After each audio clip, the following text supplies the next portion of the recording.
The symbols associated with the process of individuation that emerge in dreams are images of an archetypal character that portray a movement toward inner unification or the formation of a new center of personality. A general understanding of this process can be found in some of Jung's earlier works concerning the relationship between the ego and the unconscious.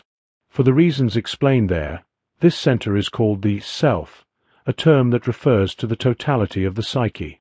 The self is not merely a point of focus, but also the encompassing whole that contains both conscious and unconscious elements. It stands at the heart of this totality in the same way that the ego stands at the center of conscious awareness. The symbols under consideration here are not concerned with the many stages and transformations of individuation, but rather with those images that point directly and solely to the new center as it enters consciousness. These images belong to a specific class known as mandala symbolism. This type of symbolism has been described in detail in one of Jung's previous collaborative works on Eastern meditation psychology. In this particular study we are about to explore in this video, an individual sequence of such symbols is presented in chronological order. The material is drawn from more than 1,000 dreams and visual impressions reported by a young man with an excellent scientific education. For the purposes of this investigation, the first 400 dreams and visions were selected, covering a period of almost 10 months. To prevent any personal influence, the observation of the process was entrusted to a woman physician who was still a beginner in this field. She carried out this task for 5 months, after which the dreamer continued recording his experiences on his own for another 3 months. Apart from a brief interview at the very beginning, before the observation started, there was no personal contact with him during the first 8 months. As a result, 355 of the dreams occurred without any direct interaction with the investigator. Only the final 45 dreams were observed under direct supervision. No noteworthy interpretations were attempted, since the dreamer, owing to his strong scientific training and intellectual ability, required no assistance. Under these circumstances, the conditions for unbiased observation and accurate recording were exceptionally favorable.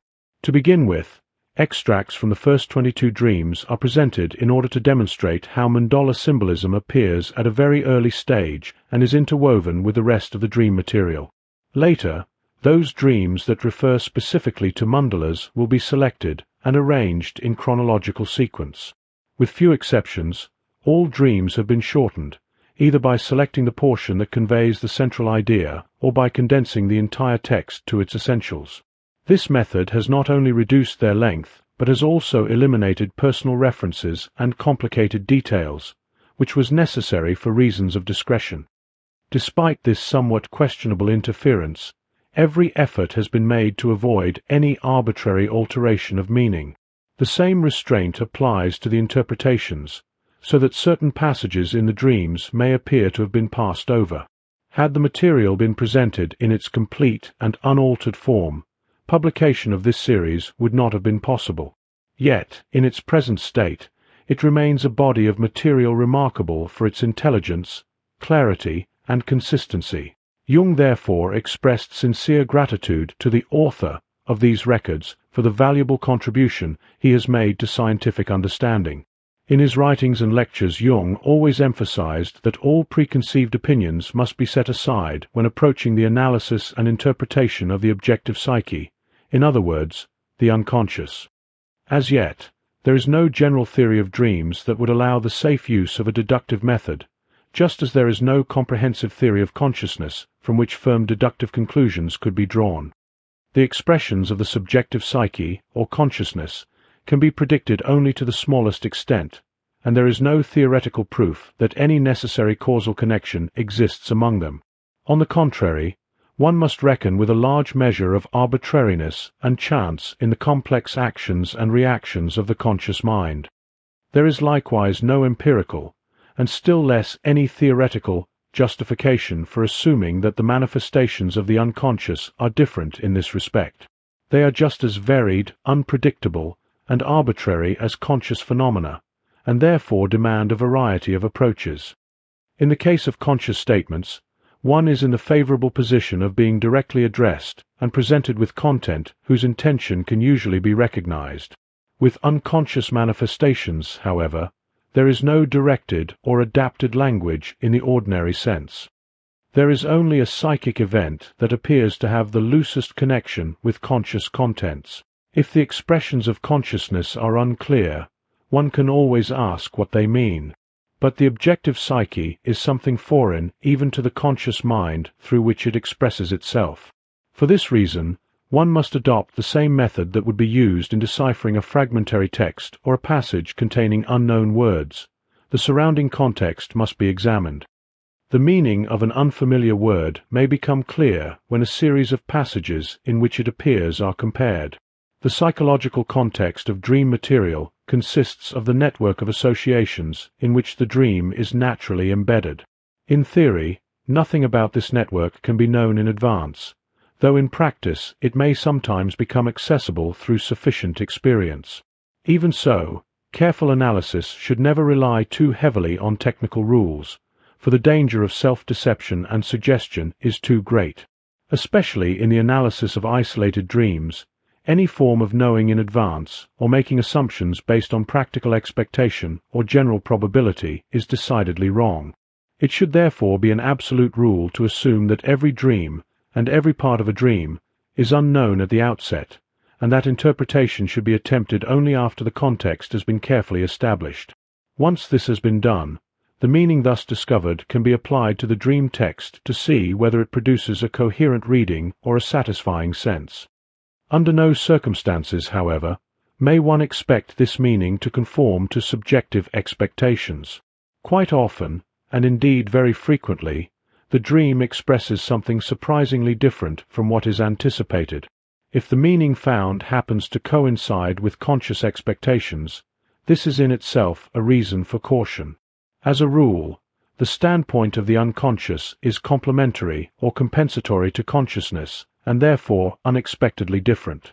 The possibility of parallel dreams, whose meaning agrees with or supports the conscious attitude, cannot be denied, but in experience such cases are relatively rare. The method adopted in this particular study appears, at first glance, to contradict this fundamental principle of dream interpretation. It may seem as though the dreams were being interpreted without any consideration of context.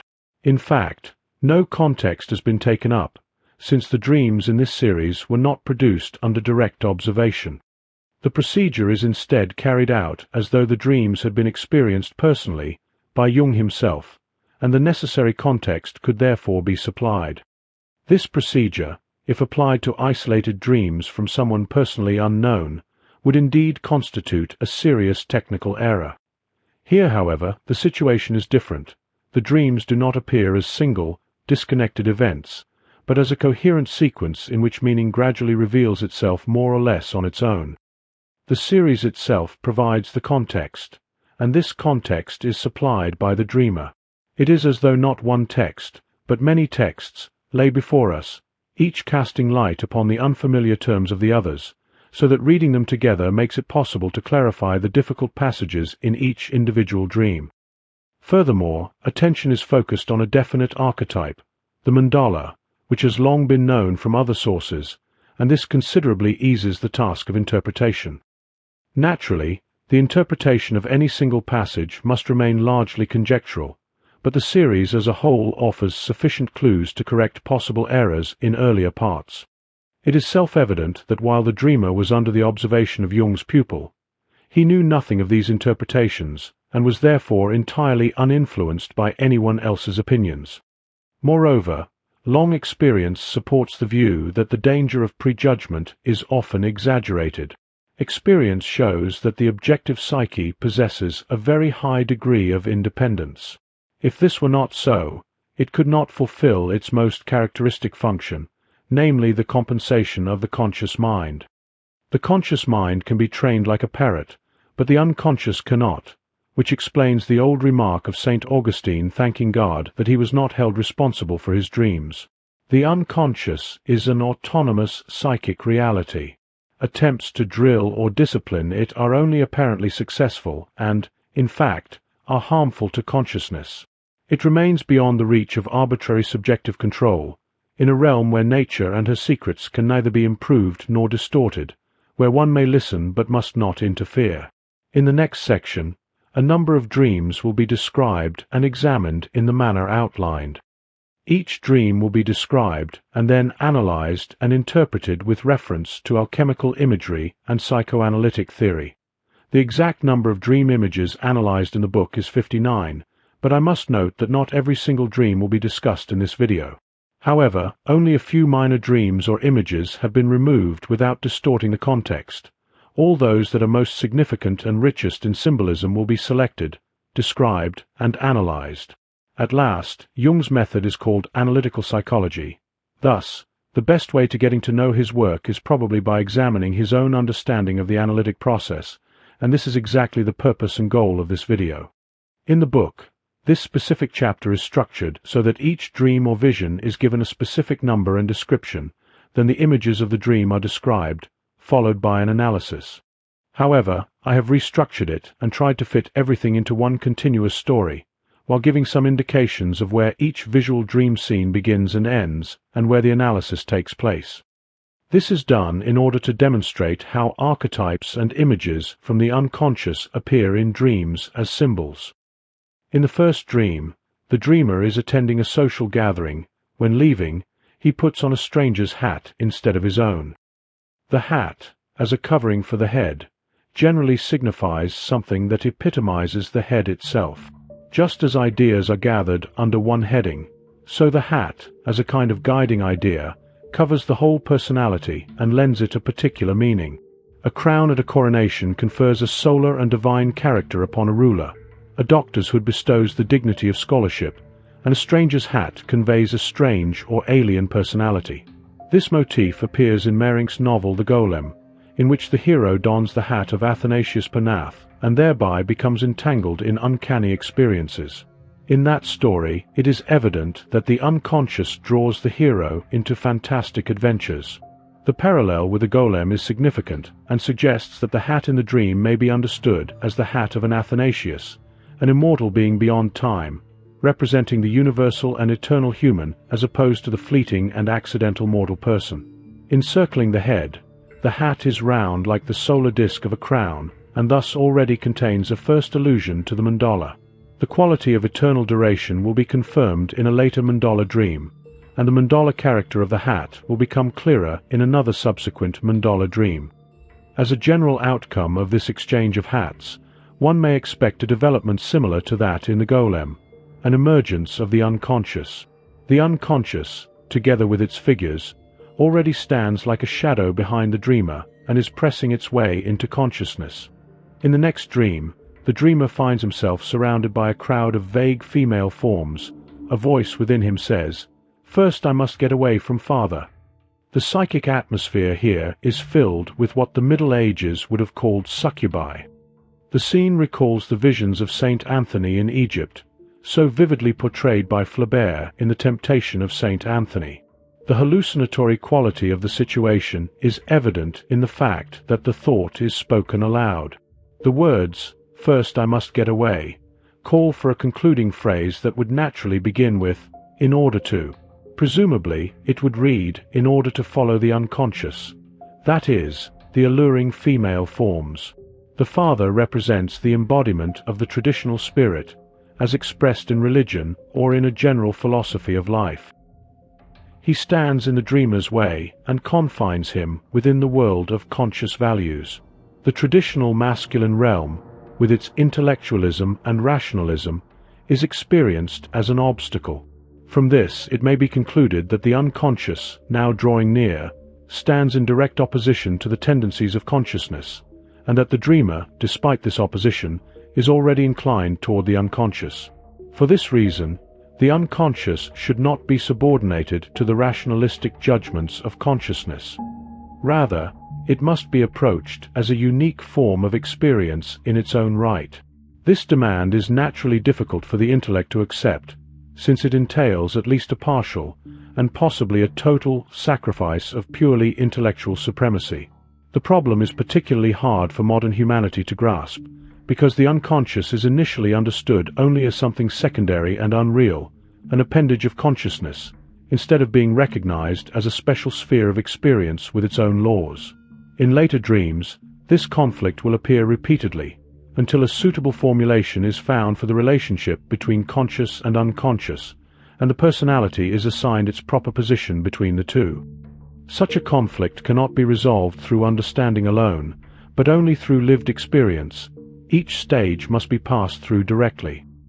No clever interpretation or technical device can bypass this difficulty, for the union of conscious and unconscious can be achieved only step by step. The resistance of consciousness to the unconscious, and the depreciation of the latter, were historical necessities in the development of the human psyche. Without them, consciousness would never have differentiated itself, yet modern consciousness has strayed too far from awareness of the unconscious. Humanity has largely forgotten that the psyche is not a creation of the ego, but is for the most part autonomous and unconscious. As a result, the approach of the unconscious arouses panic fear in civilized people, not least because of its threatening resemblance to insanity. The intellect does not object to analyzing the unconscious as a passive object. Such an approach fits comfortably with rational expectations. But to allow the unconscious to follow its own course, and to experience it as a living reality, exceeds the courage and capacity of the average European. Many therefore prefer not to understand this problem at all. For those who are spiritually weak, this avoidance may seem the safer path, since the experience is not without danger. Encountering the unconscious is a deeply personal secret, communicable only to a very few, and even then with difficulty. This leads to an isolating effect. Yet isolation brings about a compensatory animation of the psychic atmosphere that is experienced as uncanny. The figures appearing in the dream are feminine, pointing to the feminine nature of the unconscious. They resemble fairies, enchanting sirens, and lamias, who bewitch the solitary wanderer and lead him astray. Similar seductive maidens appear at the beginning of Polyphelo's descent into the underworld, and the Melusina described by Paracelsus is another figure of the same kind. In the next scene, the content appears as a brief visual impression. A snake draws a circle around the dreamer, who stands rooted to the ground like a tree. The act of drawing an enclosing, spellbinding circle is an ancient magical practice, used by anyone who pursues a special or secret purpose. By doing so, a person protects himself from the perils of the soul that threaten from outside and attack those who are isolated by a secret. The same procedure has long been used to mark off a place as sacred and inviolable. When a city was founded in ancient times, an original furrow was first drawn to establish its holy boundary. The fact that the dreamer stands fixed at the center is a sign of his almost irresistible wish to flee from the unconscious. Yet he experiences a pleasant feeling of relief after this vision, and rightly so, for he has succeeded in establishing a protected sacred enclosure, a taboo area in which he can encounter the unconscious. His isolation, which previously felt uncanny, is now given meaning and purpose, and is therefore stripped of its terror. The next vision presents the veiled figure of a woman seated on a stair. Here, for the first time, the motif of the unknown woman appears, whose technical designation is the anima. Like the earlier multitude of vague female forms, she represents the personification of the animated psychic atmosphere. From this point onward, the figure of the unknown woman recurs in many of the dreams. Personification always points to an autonomous activity of the unconscious. When a personal figure emerges, it indicates that the unconscious is beginning to act on its own. The activity of such figures often has an anticipatory quality. Something the dreamer will later experience or enact is already being presented in symbolic form. In this instance, the reference is to a stair, which suggests either an ascent or a descent. Since the process expressed in such dreams has a historical parallel in initiation rites, it is useful to recall the important role played by the stairway of the 7 planets in these ceremonies, as described by Apuleius and others. The initiations of late classical syncretism, already deeply permeated by alchemical ideas, were especially concerned with the theme of ascent, that is, sublimation. This ascent was frequently symbolized by a ladder. Hence, in ancient Egypt, a small ladder was placed among burial gifts for the spiritual double of the deceased. The notion of rising through the 7 planetary spheres symbolized the soul's return to the sun god from whom it originally came, as recorded, for example, by Firmicus Maternus. In this way, the Isis mystery described by Apuleius culminated in what early medieval alchemy, drawing on Alexandrian tradition transmitted through Arabic sources, called the solificatio, in which the initiate was crowned as Helios. The next image shows the veiled woman uncovering her face. It shines like the sun. The solificatio is thus fulfilled in the figure of the anima. The process appears to correspond to illuminatio, or enlightenment. This mystical idea stands in sharp contrast to the rational attitude of the conscious mind, which recognizes only intellectual enlightenment as the highest form of understanding. Such an attitude fails to consider that scientific knowledge satisfies only the small, contemporary portion of personality, not the collective psyche that reaches back into the distant past and always requires a special rite if it is to be united with present-day consciousness. It is therefore evident that a lighting up of the unconscious is being prepared, one that has far more the character of illuminatio than of rational explanation. To the conscious mind, the solificatio is infinitely remote and appears almost unreal or fantastical. In one vision, a rainbow is meant to serve as a bridge, yet one must pass beneath it and not over it. Whoever attempts to go over it will fall and die. Only gods can safely walk upon rainbow bridges. Human beings fall, because the rainbow is merely a beautiful appearance stretched across the sky and not a true roadway for embodied mortals. They must pass beneath it. Beneath bridges, water flows, following its own slope and always seeking the lowest level. This hint will be confirmed later. Another image appears, a green land where many sheep are grazing. It is called the land of sheep. This curious fragment, puzzling at first sight, may derive from impressions of early childhood, especially those of a religious kind. Associations such as, "He makes me lie down in green pastures," or early Christian images of sheep and shepherds, readily come to mind. The next vision moves in the same direction. The unknown woman stands in the land of sheep and points out the way. The anima, having already anticipated the solificatio, now appears as the psychopomp, the guide who shows the path. The way begins in the children's land, that is, at a time when rational modern consciousness had not yet become separated from the historical psyche, the collective unconscious. This separation is unavoidable, yet it leads to such alienation from the dim psychic world of humanity's dawn that a loss of instinct results. The consequence is an atrophy of instinct and therefore disorientation in ordinary human situations. At the same time, the children's land remains permanently infantile and becomes a continual source of childish tendencies and impulses. These intrusions are naturally unwelcome to consciousness and are therefore repressed. But persistent repression only increases the distance from the original source, intensifying the loss of instinct until it becomes a loss of soul. As a result, consciousness is either overwhelmed by childishness or forced to defend itself endlessly against it through cynical affectations of old age or bitter resignation. It must therefore be recognized that, despite undeniable achievements, the rational attitude of modern consciousness is in many respects childishly maladapted and hostile to life. Life becomes dry and constricted, calling out for a rediscovery of the source. That source can be found only if consciousness allows itself to be led back to the children's land, there to receive guidance from the unconscious once more. To remain a child too long is childish, but it is just as childish to move away, and then imagine that childhood no longer exists simply because it is no longer seen.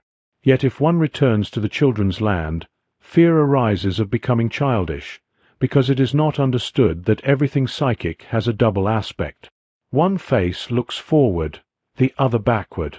It is ambivalent and therefore symbolic, like all living reality. Standing on a peak of consciousness, one childishly believes that the path leads ever upward to higher peaks. That imagined ascent is the deceptive rainbow bridge. To reach the next peak, one must first descend into the land where paths begin to branch. In a dream, a voice says, "But you are still a child." This forces the dreamer to admit that even a highly developed consciousness has not finished with childhood, and that a return to the world of childhood is necessary. The next image shows a dangerous walk with father and mother, climbing up and down many ladders. A childish consciousness is always bound to father and mother and is never fully on its own. A return to childhood is therefore a return to father and mother, and to the whole burden of the psychic non-ego represented by them, together with its long and weighty history. Regression means a disintegration into historical and hereditary determinants, from whose grasp it is only with great effort that one can free oneself. Psychic prehistory is truly a spirit of gravity. It requires steps and ladders because, unlike the light and disembodied intellect, it cannot fly at will. Falling apart into a tangle of historical determinants is like losing one's way, where even what is correct feels dangerously mistaken. As already suggested, the motif of steps and ladders points to the process of psychic transformation, with all its ascents and descents. A classical example of this appears in Zosimos's account of ascending and descending 15 steps of light and darkness. It is, of course, impossible to free oneself from childhood without devoting a great deal of effort to it, as psychoanalytic research has long demonstrated. Nor can this be achieved through intellectual insight alone. What is effective is a remembering that is also a reliving. The rapid passage of years and the overwhelming impact of the newly discovered world leave behind much material that is never worked through. It is not cast off. One merely moves away from it. Thus, when memories of childhood are revisited later in life, fragments of personality are found still alive, clinging to the individual and filling him with feelings from earlier times. Because these fragments remain in a childish state, they exert a powerful influence. They can lose their infantile character and be corrected only when they are reunited with adult consciousness. This personal unconscious must always be dealt with first and made conscious. Otherwise, the gateway to the collective unconscious cannot be opened. The journey with father and mother up and down many ladders symbolizes the process of making conscious those infantile contents that have not yet been integrated. The father calls out an alarm. That is the seventh. During the walk across the many ladders, some event has evidently occurred that is referred to as the seventh. For me personally, this image draws me to the Bible, specifically the book of Revelation, which I explored in detail in some of my previous videos. There, number 7 is associated with fullness or perfection. This is why the number of the beast is 666. It represents at the same time a parody, and falling short of 777 or fullness of the Trinity. In the language of initiation, 7 signifies the highest stage of illumination and therefore represents the longed-for goal of desire. To the conventional mind, however, solificatio appears as a strange and mystical notion, bordering on madness. It is commonly assumed that only in the dark centuries of superstition did people think in such an obscure way, and that the clear and hygienic mentality of modern enlightened times has long since outgrown such ideas. Indeed, this kind of illumination is now often thought to exist only in the asylum. It is therefore understandable that the father is frightened and anxious, like a hen that has hatched ducklings and is distressed by their urge for water. If the interpretation is correct that the 7th signifies the highest stage of illumination, then in principle it would mean that the process of integrating the personal unconscious has reached completion. After this, the collective unconscious would begin to open up, which would explain the anxiety of the father as the representative of the traditional spirit. Yet a return to the dim twilight of the unconscious does not imply that one must completely abandon the precious achievement of earlier generations, namely the intellectual differentiation of consciousness. Rather, the issue is that the whole human being must take the place of the intellect. Not the human being as the dreamer imagines himself, but a more rounded and complete person. This would require assimilating into the personality many things that the dreamer still rejects as unpleasant or even impossible. The father who cries out so anxiously, "That is the 7th," is himself a psychic component of the dreamer, and the anxiety is therefore also the dreamer's own. Interpretation must therefore consider that the 7th may signify not only a culmination but also something ominous. A similar theme appears in the fairy tale of Tom Thumb and the Ogre. Tom Thumb is the youngest of 7 brothers. His small size and cleverness seem harmless, Yet he is the one who leads his brothers to the ogre's dwelling, thereby revealing his dangerous double nature as a bringer of both good and bad fortune. In other words, he is also the ogre himself.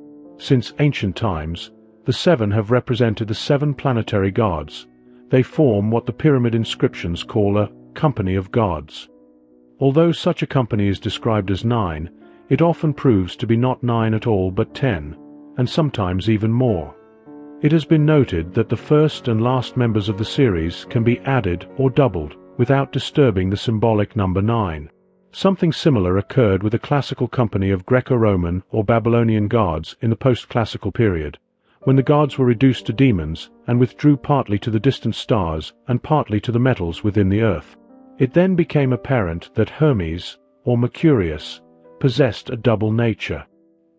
He was a chthonic god of revelation and at the same time the spirit of quicksilver, which is why he was portrayed as a hermaphrodite. As the planet Mercury, he is closest to the sun and therefore closely related to gold. But as quicksilver, he dissolves gold and extinguishes its sun-like brilliance. Throughout the Middle Ages, he was the subject of much puzzled speculation among natural philosophers. At times he appeared as a helpful and ministering spirit, a familiar or companion, and at other times as the fugitive slave or elusive stag, a deceptive and teasing goblin who drove alchemists to despair and shared many traits with the devil. Among his most important attributes are dragon, lion, eagle, and raven. In the alchemical hierarchy of gods, Mercurius stands lowest as the prima materia and highest as the lapis philosophorum. The mercurial spirit is both the guide of the alchemists and their tempter, their good fortune and their ruin. His double nature allows him to be not only the seventh, but also the eighth, the forgotten eighth on Olympus. It may strike the reader as strange that something as distant as medieval alchemy should be relevant here, yet the so-called black art is not nearly as remote as it appears. The dreamer, being an educated man, must have read Faust, and Faust is an alchemical drama from beginning to end, even though the modern educated person usually has only the vaguest awareness of this fact. Consciousness does not grasp everything, but the unconscious continually keeps watch over the age-old sacred things, however foreign they may seem, and brings them to remembrance at the appropriate moment. It is very likely that Faust influenced the dreamer in much the same way as Goethe was influenced when, in his youth at Leipzig, he studied the writings of Theophrastus Paracelsus with Fräulein von Klettenberg. It was probably then that the mysterious equivalence of 7 and 8 sank deeply into his soul, without his conscious mind ever solving the riddle. The following dream shows that this reference to Faust is not accidental. The dreamer is in America looking for an employee with a pointed beard. He is told that everyone has such an employee. America represents the land of practical and straightforward thinking, untainted by European subtlety. There, the intellect would sensibly be kept in the position of an employee. This idea might sound like an offense against majesty, and therefore a dangerous matter. It is therefore reassuring to learn that everyone does the same. The man with the pointed beard is the familiar Mephisto, whom Faust employed, and who, in the end, was not allowed to triumph over him, even though Faust had dared to descend into the dark chaos of the historical psyche and immerse himself in the seamy, ever-changing side of life rising from that boiling cauldron. Later questioning revealed that the dreamer himself recognized Mephistopheles in the man with the pointed beard. Versatility of mind, inventiveness, and scientific inclination are attributes traditionally associated with the astrological Mercurius. Thus the man with the pointed beard represents the intellect, introduced by the dream as a true familiar, a willing yet somewhat dangerous spirit. In this way, the intellect is dethroned from its former supreme position and relegated to second rank, while at the same time being marked as demonic. Not that it was ever anything else, but the dreamer had previously failed to notice how completely he was possessed by the intellect as the silently acknowledged ruling power. Now he has the opportunity to observe this function, which had long been the unquestioned dominant of his psychic life, from a closer perspective. One might well echo Faust's exclamation, "So that's what was inside the poodle."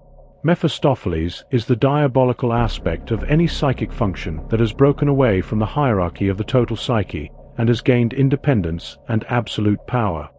This aspect becomes visible only when such a function is separated, objectified, and personified, as happens in this dream. Interestingly, the man with the pointed beard also appears in alchemical literature, in one of the parables contained in the Golden Treatise on the Philosopher's Stone, written in 1625, which Herbert Silberer analyzed from a psychological standpoint. Among a group of old white-bearded philosophers stands a young man with a black pointed beard. Silberer was uncertain whether this figure should be interpreted as the devil. Mercurius, as Quicksilver, is an especially fitting symbol for the fluid, that is, mobile intellect. Accordingly, in alchemy, Mercurius is sometimes described as a spirit and sometimes as a water, the so-called permanent water, which is none other than living silver. The dreamer's mother is seen pouring water from one basin into another. Only later, in connection with a later vision, does the dreamer recall that this basin belonged to his sister. The act is carried out with great solemnity and is felt to be of the highest importance for the outer world.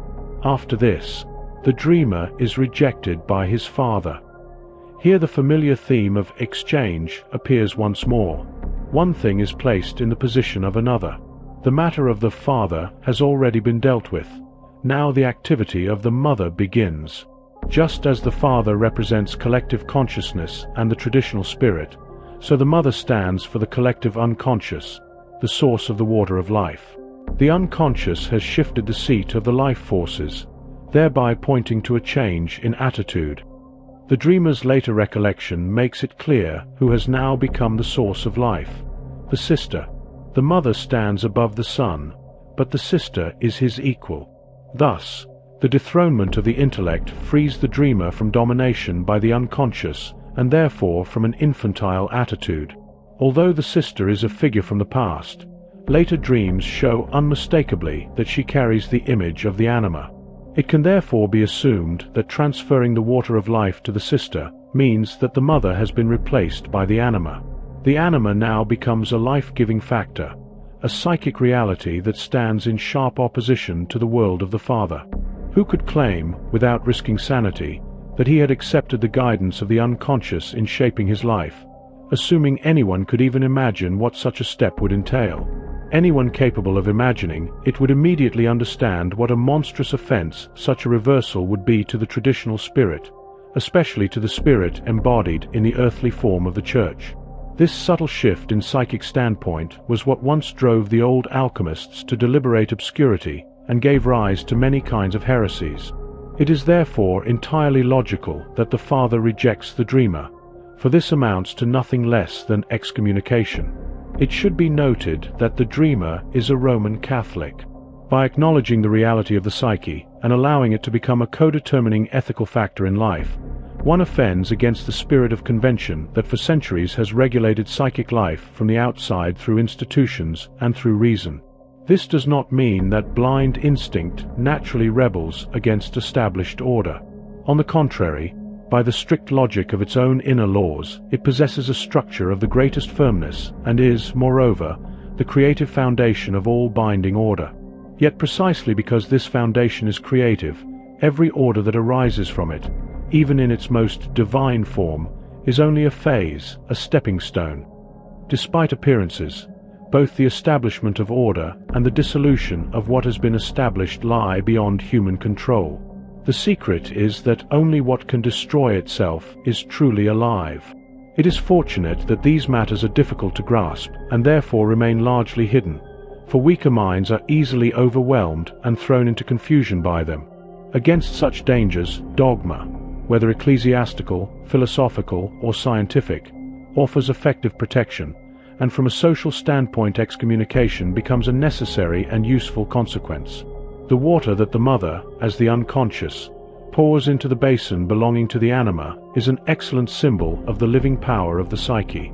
The old alchemists never tired of inventing new and expressive names for this water. They called it our water, living mercury, living silver, burning wine, water of life, sap of the moon plant, and many other names. By these terms they meant a living being with substance, in contrast to the rigid immateriality of abstract mind. The expression sap of the moon plant clearly points to the nocturnal origin of the water, while our water and living mercury emphasize its earthbound character. Another name, vinegar of the fountain, refers to a powerful corrosive water that dissolves all created things and at the same time leads to the most enduring of all products, the mysterious stone. These parallels may appear far-fetched, yet reference can be made to later dreams in which the symbolism of water appears again. The importance of the action for the outside world, as noted by the dreamer himself, points to the collective meaning of the dream, as does the fact, so influential for his conscious attitude, that he is rejected by the Father. The saying, "outside the church there is no salvation," is based on the recognition that an institution offers a safe and practicable road with a visible or definable goal, and that outside it neither clear paths nor clear goals exist. The destructive effect of becoming lost in chaos should not be underestimated, even though such loss is the indispensable condition for any regeneration of spirit and personality. An ace of clubs lies before the dreamer, and beside it appears a 7. The ace, as 1, is the lowest card in sequence yet the highest in value. The ace of clubs, shaped like a cross, points toward the Christian symbol. Accordingly, in Swiss-German usage, the club is often called cross. At the same time, the 3 leaves of the club suggest an allusion to the threefold nature of the one God. Lowest and highest thus signify beginning and end, Alpha and Omega. The 7 appears after the ace of clubs and not before it. The implied idea is presumably this: first comes the Christian conception of God, and only afterward the 7 stages. These 7 stages symbolize a process of transformation that begins with a symbolism of cross and trinity and, as earlier archaic allusions indicate, culminates in solification. This conclusion, however, is not directly stated here. It is known that the attempt in antiquity to return to the solar divinity, undertaken in vain by Julian the Apostate, was followed in the Middle Ages by another movement expressed in the formula, through the cross to the rose, later condensed into the name of the Rosicrucians.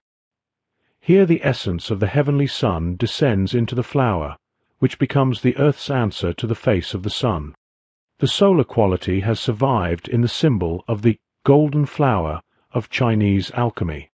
The well-known blue flower of the Romantics may be understood as the last nostalgic fragrance of the rose. It looks back, in truly romantic fashion, to medieval cloisters in ruins, and at the same time modestly announces something new in earthly beauty. Yet even the golden brilliance of the sun had to undergo a descent, and this found its analogue in the glitter of earthly gold. For subtler minds, however, this gold, as our gold, was far removed from crude materiality. One of the most remarkable alchemical texts is the Rosarium Philosophorum, whose anonymous author was clearly a philosopher, and apparently understood that alchemy was not concerned with ordinary gold-making, but with a philosophical secret. For such alchemists, gold possessed a symbolic nature, and was therefore distinguished by attributes such as glassy or philosophical.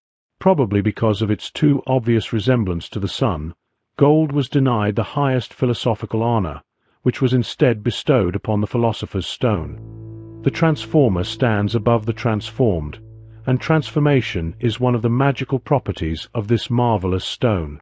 The Rosarium Philosophorum states that the living Western quicksilver, which has placed itself above gold and overcome it, is that which kills and gives life. Concerning the philosophical meaning of the stone, a saying attributed to Hermes is especially illuminating. "Understand, you sons of the wise, what this exceedingly precious stone proclaims. My light conquers every light, and my virtues are more excellent than all virtues. I beget the light, and the darkness too is of my nature." The dreamer goes for a long walk, and along the way finds a blue flower. To go for a walk is to wander along paths that lead nowhere in particular. It is both a search and a sequence of changes. The dreamer encounters a blue flower blooming by the roadside, a chance child of nature, calling forth gentle memories of a more romantic and lyrical age, of youth when things were just beginning to bud, when the scientific view of the world had not yet fully broken away from immediate experience, or when this break had only just begun and the gaze still turned backward toward what was already past. The flower thus appears as a friendly sign, a numinous emanation from the unconscious, showing the dreamer, who as a modern person has been deprived of security and of participation in the things that lead toward salvation, the historical place where he may meet kindred spirits and find the seed that also wishes to sprout within him. Yet the dreamer does not yet know of the ancient solar gold that links the innocent flower with the much-maligned black art of alchemy and with the blasphemous pagan idea of solidification. For the golden flower of alchemy can at times also appear as a blue flower, the sapphire blue flower of the hermaphrodite. A man offers the dreamer some golden coins in his outstretched hand. The dreamer, in indignation, throws them to the ground, only to feel immediate and deep regret afterward. Following this, a variety performance unfolds within an enclosed space. The blue flower has already begun to carry its history along with it. The gold is offered, yet it is indignantly refused. Such a misunderstanding of the aurum philosophicum is easily explained. Yet scarcely has it occurred when a pang of remorse strikes, for the precious secret has been rejected and a wrong answer given to the riddle of the Sphinx. A similar episode occurs in Mehring's Golem, when the hero spurns a handful of grain offered by a ghost. The coarse materiality of the yellow metal, with its unpleasantly fiscal connotations, and the unremarkable appearance of the grain, make both rejections understandable. But that is precisely why the lapis is so difficult to recognize. It is humble, unprepossessing, cast into streets or onto dunghills, found everywhere in the most ordinary guise, on plains, in mountains, and in waters. Its ordinary aspect resembles the jewel in Spitteler's Prometheus and Epimetheus, which likewise eluded the worldly wise.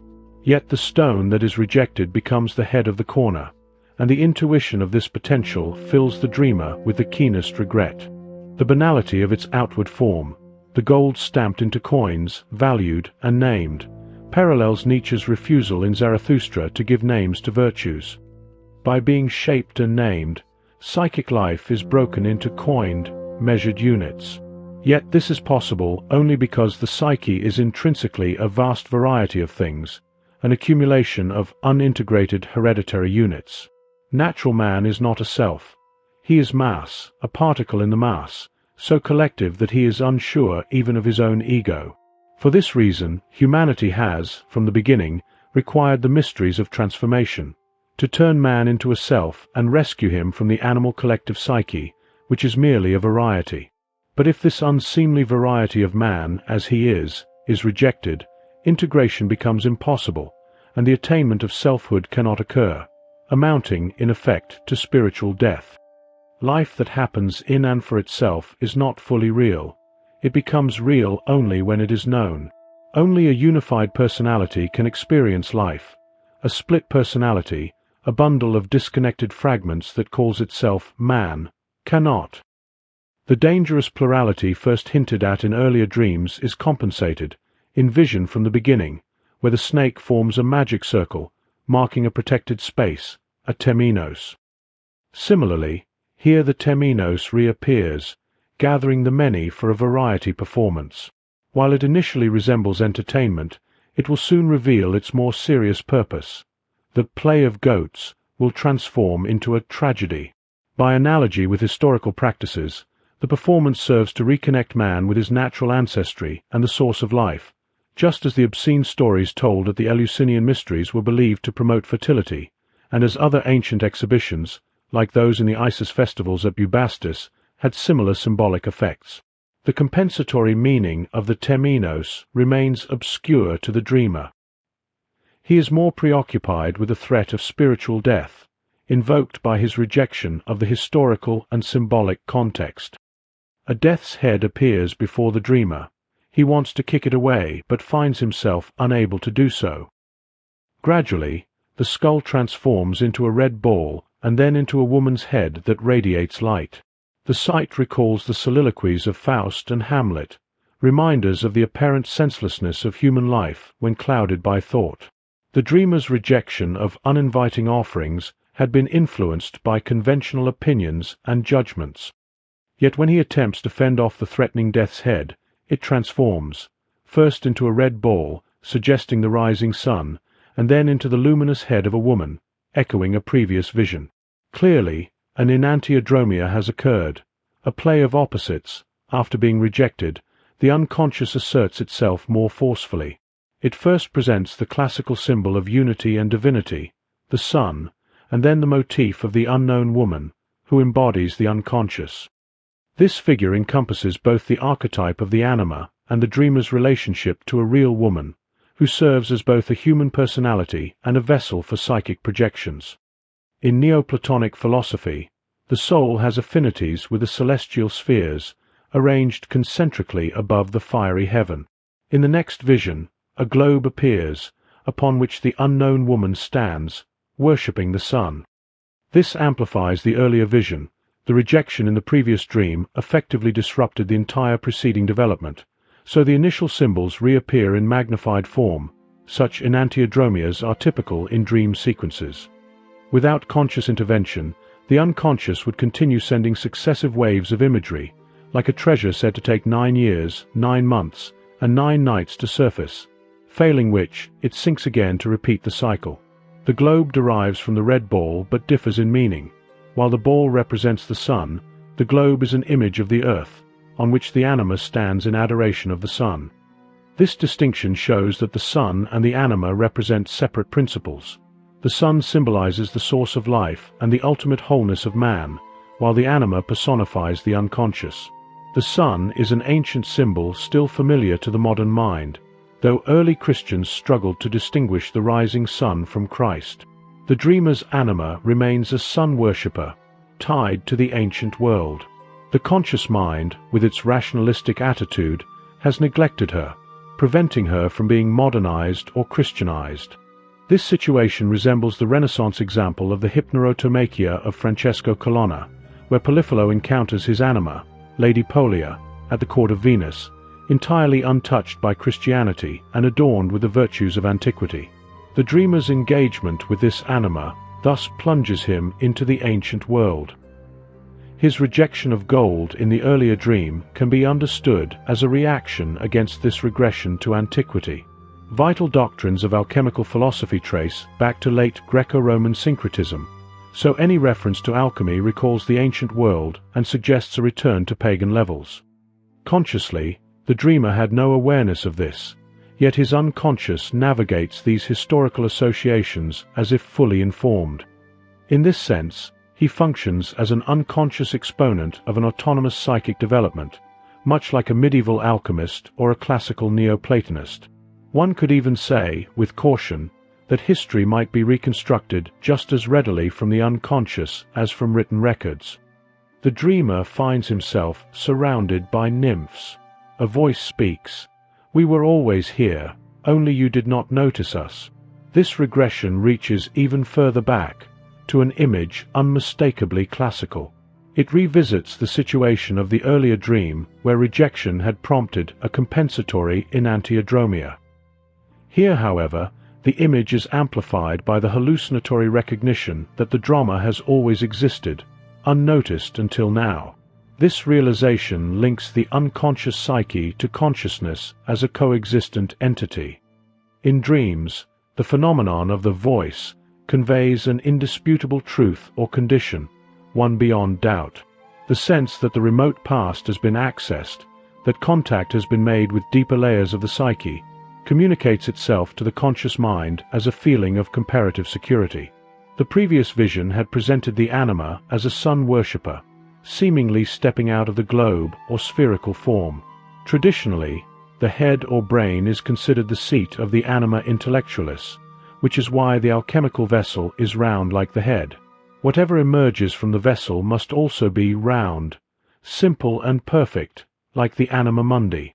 The work culminates in the production of the rotundum, the materia globosa, which marks both the beginning and the end in the form of gold. The nymphs who were always there may allude to this completion. The regressive character of the vision is evident in the multiplicity of female forms, as in the earlier dream, but this time the forms are classical, echoing the historical regression seen in the sun worship of the previous vision.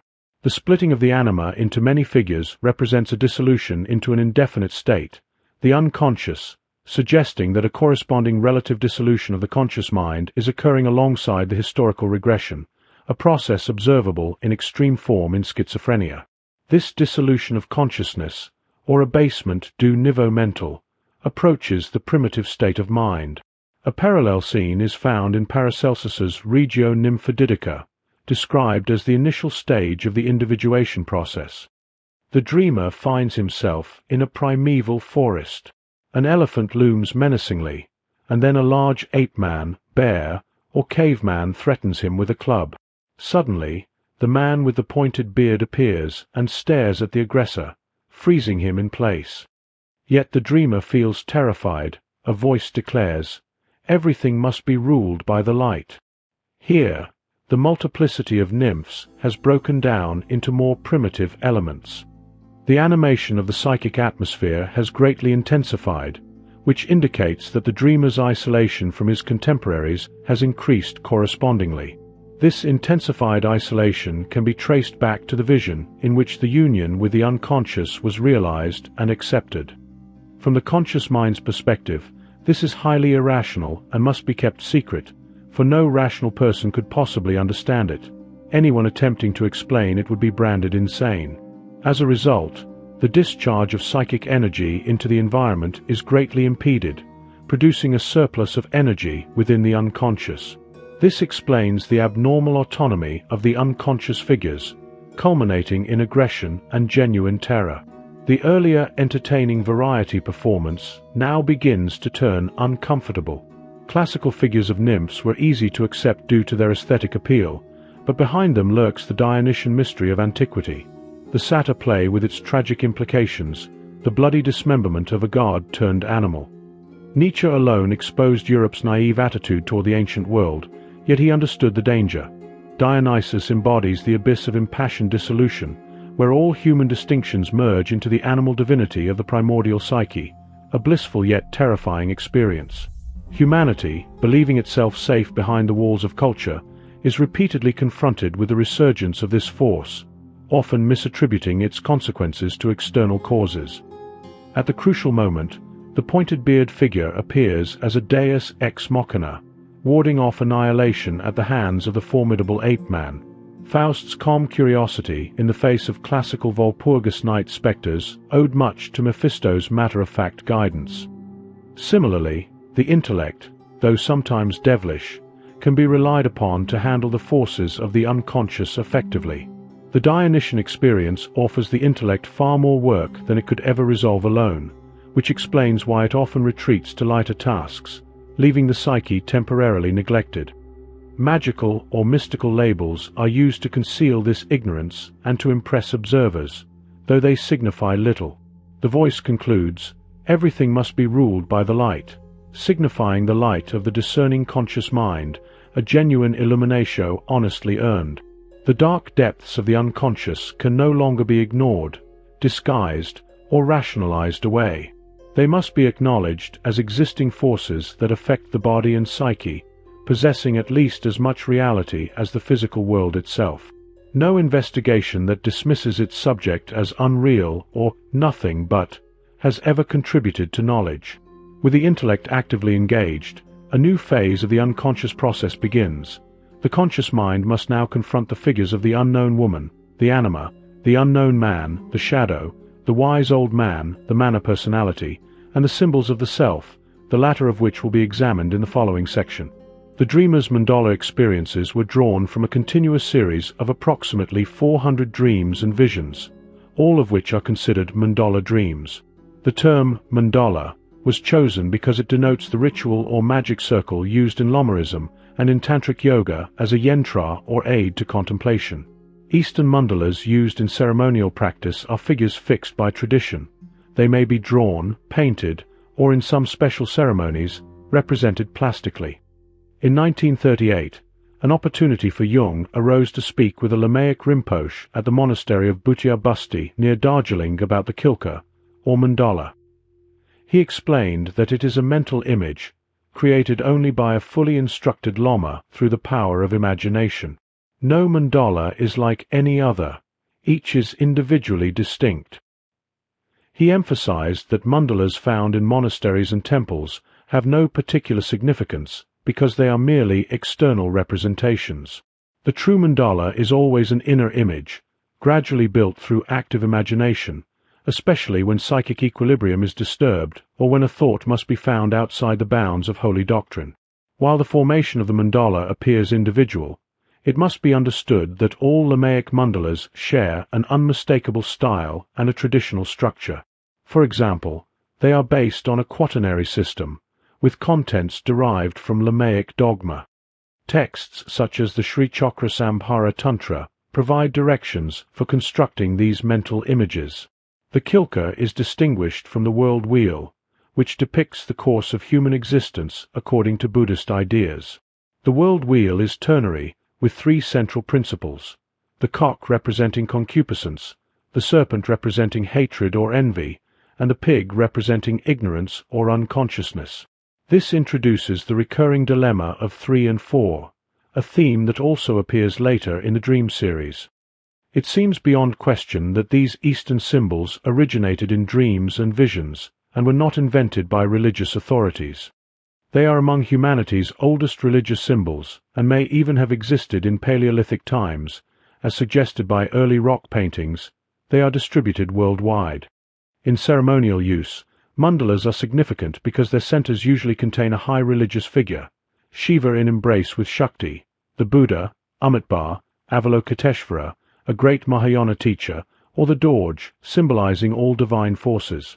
In Taoist texts like the Golden Flower, the mandala center also contains alchemical properties akin to the lapis and elixir vitae.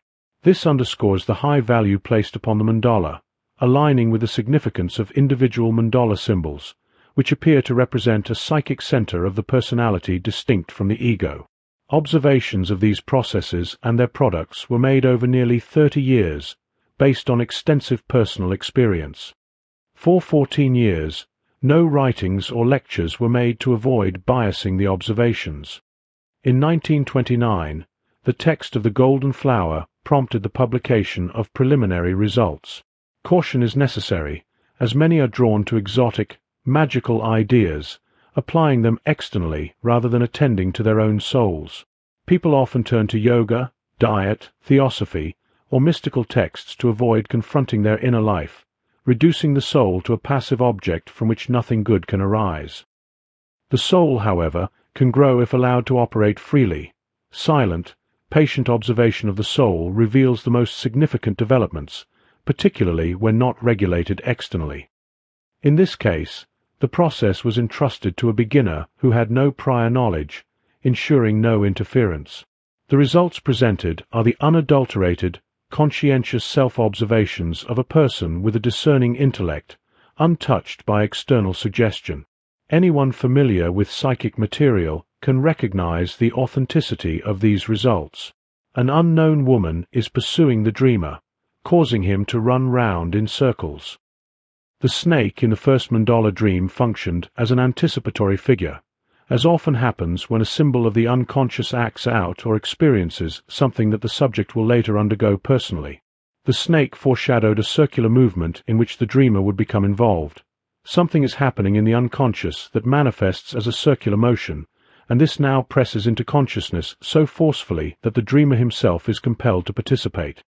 The unknown woman, representing the anima or unconscious, continues to harass him until he begins running in circles, indicating the presence of a potential center around which the ego revolves, distinct from the ego itself. The anima then accuses the dreamer of neglecting her. A clock appears, showing 5 minutes to the hour. The situation mirrors the previous one. The unconscious acts like a demanding woman. The clock emphasizes the circular movement, since the hands move in a circle. The time of 5 minutes to the hour conveys tension for anyone who follows the clock. A decision or action is imminent, creating a sense of pressure. Circular movement in dreams is consistently associated with this feeling of tension. In another dream, the dreamer is on board a ship, working with a new method of taking bearings. Sometimes he is too far, sometimes too close, but the correct position lies in the middle. A chart displays a circle with a center. The task is clearly to find the center, the correct spot. Another dream is recalled in which the dreamer shot at a target, sometimes too high, sometimes too low. The right aim lay in the center. Both dreams are strikingly significant. The target is a circle with a center, and bearings at sea are taken from the apparent rotation of the stars around the Earth. Thus the dream describes the activity of constructing or locating an objective center, one outside the subject. A pendulum clock appears, moving endlessly without its weights running down. This type of clock, whose hands continue without loss from friction, represents a perpetuum mobile, an everlasting circular motion. It conveys a metaphysical attribute, used here in a psychological sense, eternity as a quality predicated by the unconscious, not a concrete reality. The dream may challenge the dreamer's scientific judgment, but this very tension gives the mandala its significance. Highly important symbols are often rejected because they contradict reason and test it severely. The unceasing, frictionless movement indicates that the clock is cosmic, perhaps even transcendental, pointing to a quality that seems to exist beyond ordinary space and time. This implies that the other center of personality, the one indicated by the mandala, exists on a different plane from the ego, possessing the characteristic of eternity or relative timelessness. The dreamer finds himself in the Peterhofstadt in Zurich, accompanied by the doctor, the man with the pointed beard, and an unknown woman called the doll woman. She neither speaks nor is addressed. The question arises, to which of the three does she belong? The Tower of St. Peter's in Zurich contains a clock with a strikingly large face.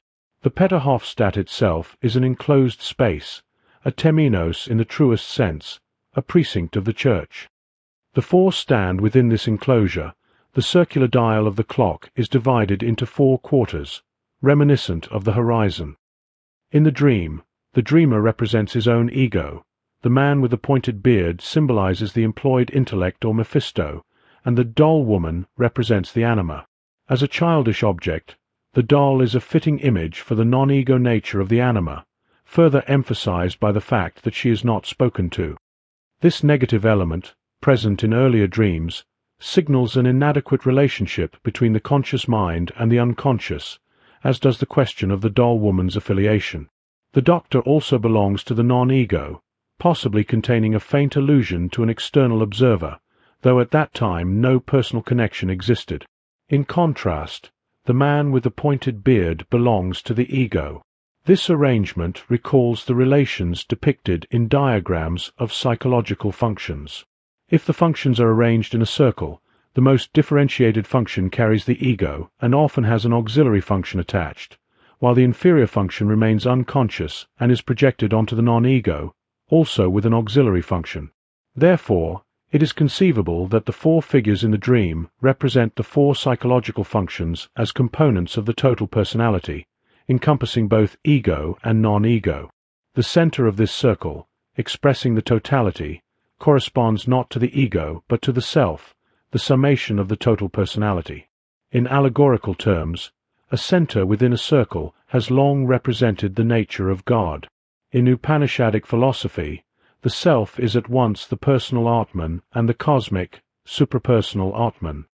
Similar ideas appear in Gnostic texts, such as the anthropos, the pleroma, the monad, and the spark of light, or spindha. One passage describes the monogenes dwelling in the monad, originating from an unknowable place, carrying all good things like a ship, filled like a field with every tree, or like a city containing all mankind.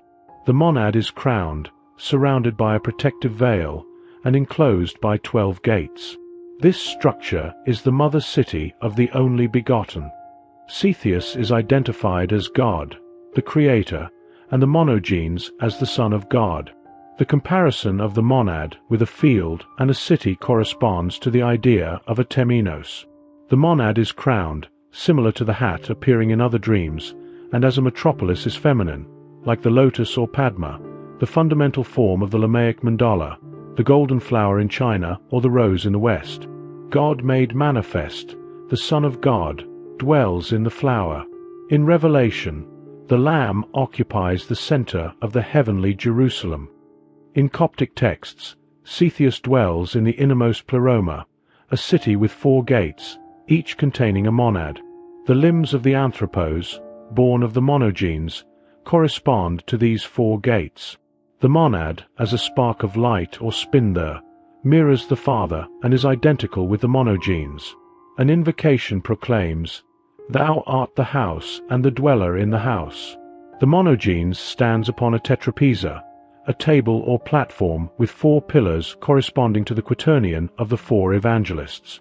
The concept of the lapis has multiple points of connection with this material. In the Rosarium, the lapis declares, quoting Hermes, "I beget the light, but the darkness too is of my nature. Therefore nothing better or more worthy of veneration can come to pass in the world than the conjunction of myself and my son." Similarly, the monogenes is called the dark light, evoking the soul Niger, the black sun of alchemy. A passage from the Tractatus Aureus provides a parallel to the monogenes, who dwells in the bosom of the mother city and is identical with the crowned and veiled monad. But the king reigns, as is witnessed by his brothers, and says, "I am crowned, and I am adorned with a diadem. I am clothed with a royal garment, and I bring joy to the heart. For being chained to the arms and breast of my mother, and to her substance, I cause my substance to hold together and rest, and I compose the invisible from the visible, making the occult appear. And everything that the philosophers have concealed will be generated from us." Hear these words, understand them, keep them, meditate upon them, and seek nothing more. Man is generated from the principle of nature, whose inward parts are fleshy, and from no other substance. Here, the king refers to the lapis. The lapis is considered the master, in the sense that the philosopher is not its master, but its minister, as Hermes puts it, and thus the philosopher is not the master of the stone, but rather its minister. In the final production, the lapis emerges as the crowned hermaphrodite, called the Enigma Regis. A German verse describes this figure as, "Here now is born the emperor of all honor, than whom no higher can be born, neither by art nor by the work of nature, out of the womb of any living creature. Philosophers speak of him as their son, and everything they do by him is done." The last lines of the verse may directly echo the Hermes quotation. It seems that the alchemists intuited that the Son, who in classical and Christian tradition dwells eternally in the Father and manifests as God's gift to mankind, could, with divine assistance, be produced from human nature itself. The audacity of this notion is apparent. The feminine nature of the inferior function arises from its contamination with the unconscious. Because of these feminine traits, the unconscious is personified as the anima in men, while in women it is masculine. Assuming the dream and its predecessors truly convey significance to the dreamer, and that this significance aligns with the commentary, we encounter a high point of introspective intuition, remarkable in its boldness. Yet even the vision of the everlasting pendulum clock presents a challenging concept for a consciousness unprepared for it, capable of restraining any overly ambitious flights of thought. The dreamer, the doctor, a pilot, and the unknown woman are traveling by airplane when a croquet ball suddenly smashes the mirror, an indispensable instrument of navigation, causing the plane to crash to the ground. Once more, there is the question, to whom does the unknown woman belong? The doctor, pilot, and unknown woman are characterized as belonging to the non-ego, since all three are strangers. The dreamer retains only the differentiated function, which carries the ego, meaning the unconscious has gained considerable influence. The croquet ball belongs to a game in which it is driven under a hoop. In an earlier vision, people were warned not to go over the rainbow, but under it. Those who go over it fall. The dream suggests that the flight may have been too lofty. Croquet is a ground game, not an aerial one. Similarly, humans should not rise above the earth with the aid of spiritual intuitions or try to escape hard reality, as those with brilliant insights sometimes do. Humans can never fully attain the level of their intuitions and should not identify completely with them. Only the gods can pass over the rainbow. Mortals remain bound to the earth and subject to its laws. In light of intuition, man's earthliness may seem a lamentable imperfection, yet it is intrinsic to his being. Humans are composed not only of their highest ideals and insights, but also of the constraints of heredity and the persistent sequence of memories that remind them, "This is what you are." Humanity may have lost its ancient tale, but in its place it carries a chain connecting the psyche to the earth, a weighty chain of given conditions that makes it better to remain bound, even if one cannot become a hero or a saint. History supports a cautious view of the value of collective norms. Being bound to the earth does not prevent growth. Rather, it is essential. No noble tree disowns its dark roots, for it grows both upward and downward. Equally important to the question of where we are going is the question of who is going. The who implies a whence. Reaching lasting heights requires greatness, but overreaching is easy. Success depends on finding the true center, which requires awareness of the two sides of human personality, their aims and origins. These aspects must never be separated by arrogance or cowardice.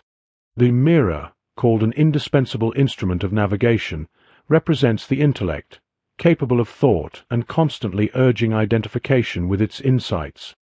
The mirror is a classic metaphor for intellect, while the term instrument of navigation aptly describes its role as guide through uncertain paths. When the ground slips beneath one's feet and speculation carries the mind into the void, the situation becomes dangerous. Again, the dreamer and the three figures form a quaternity.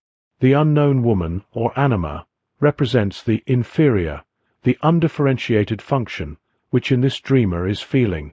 The croquet ball relates to the round motif and symbolizes wholeness, that is, the self, here shown to be in tension with the intellect, the mirror.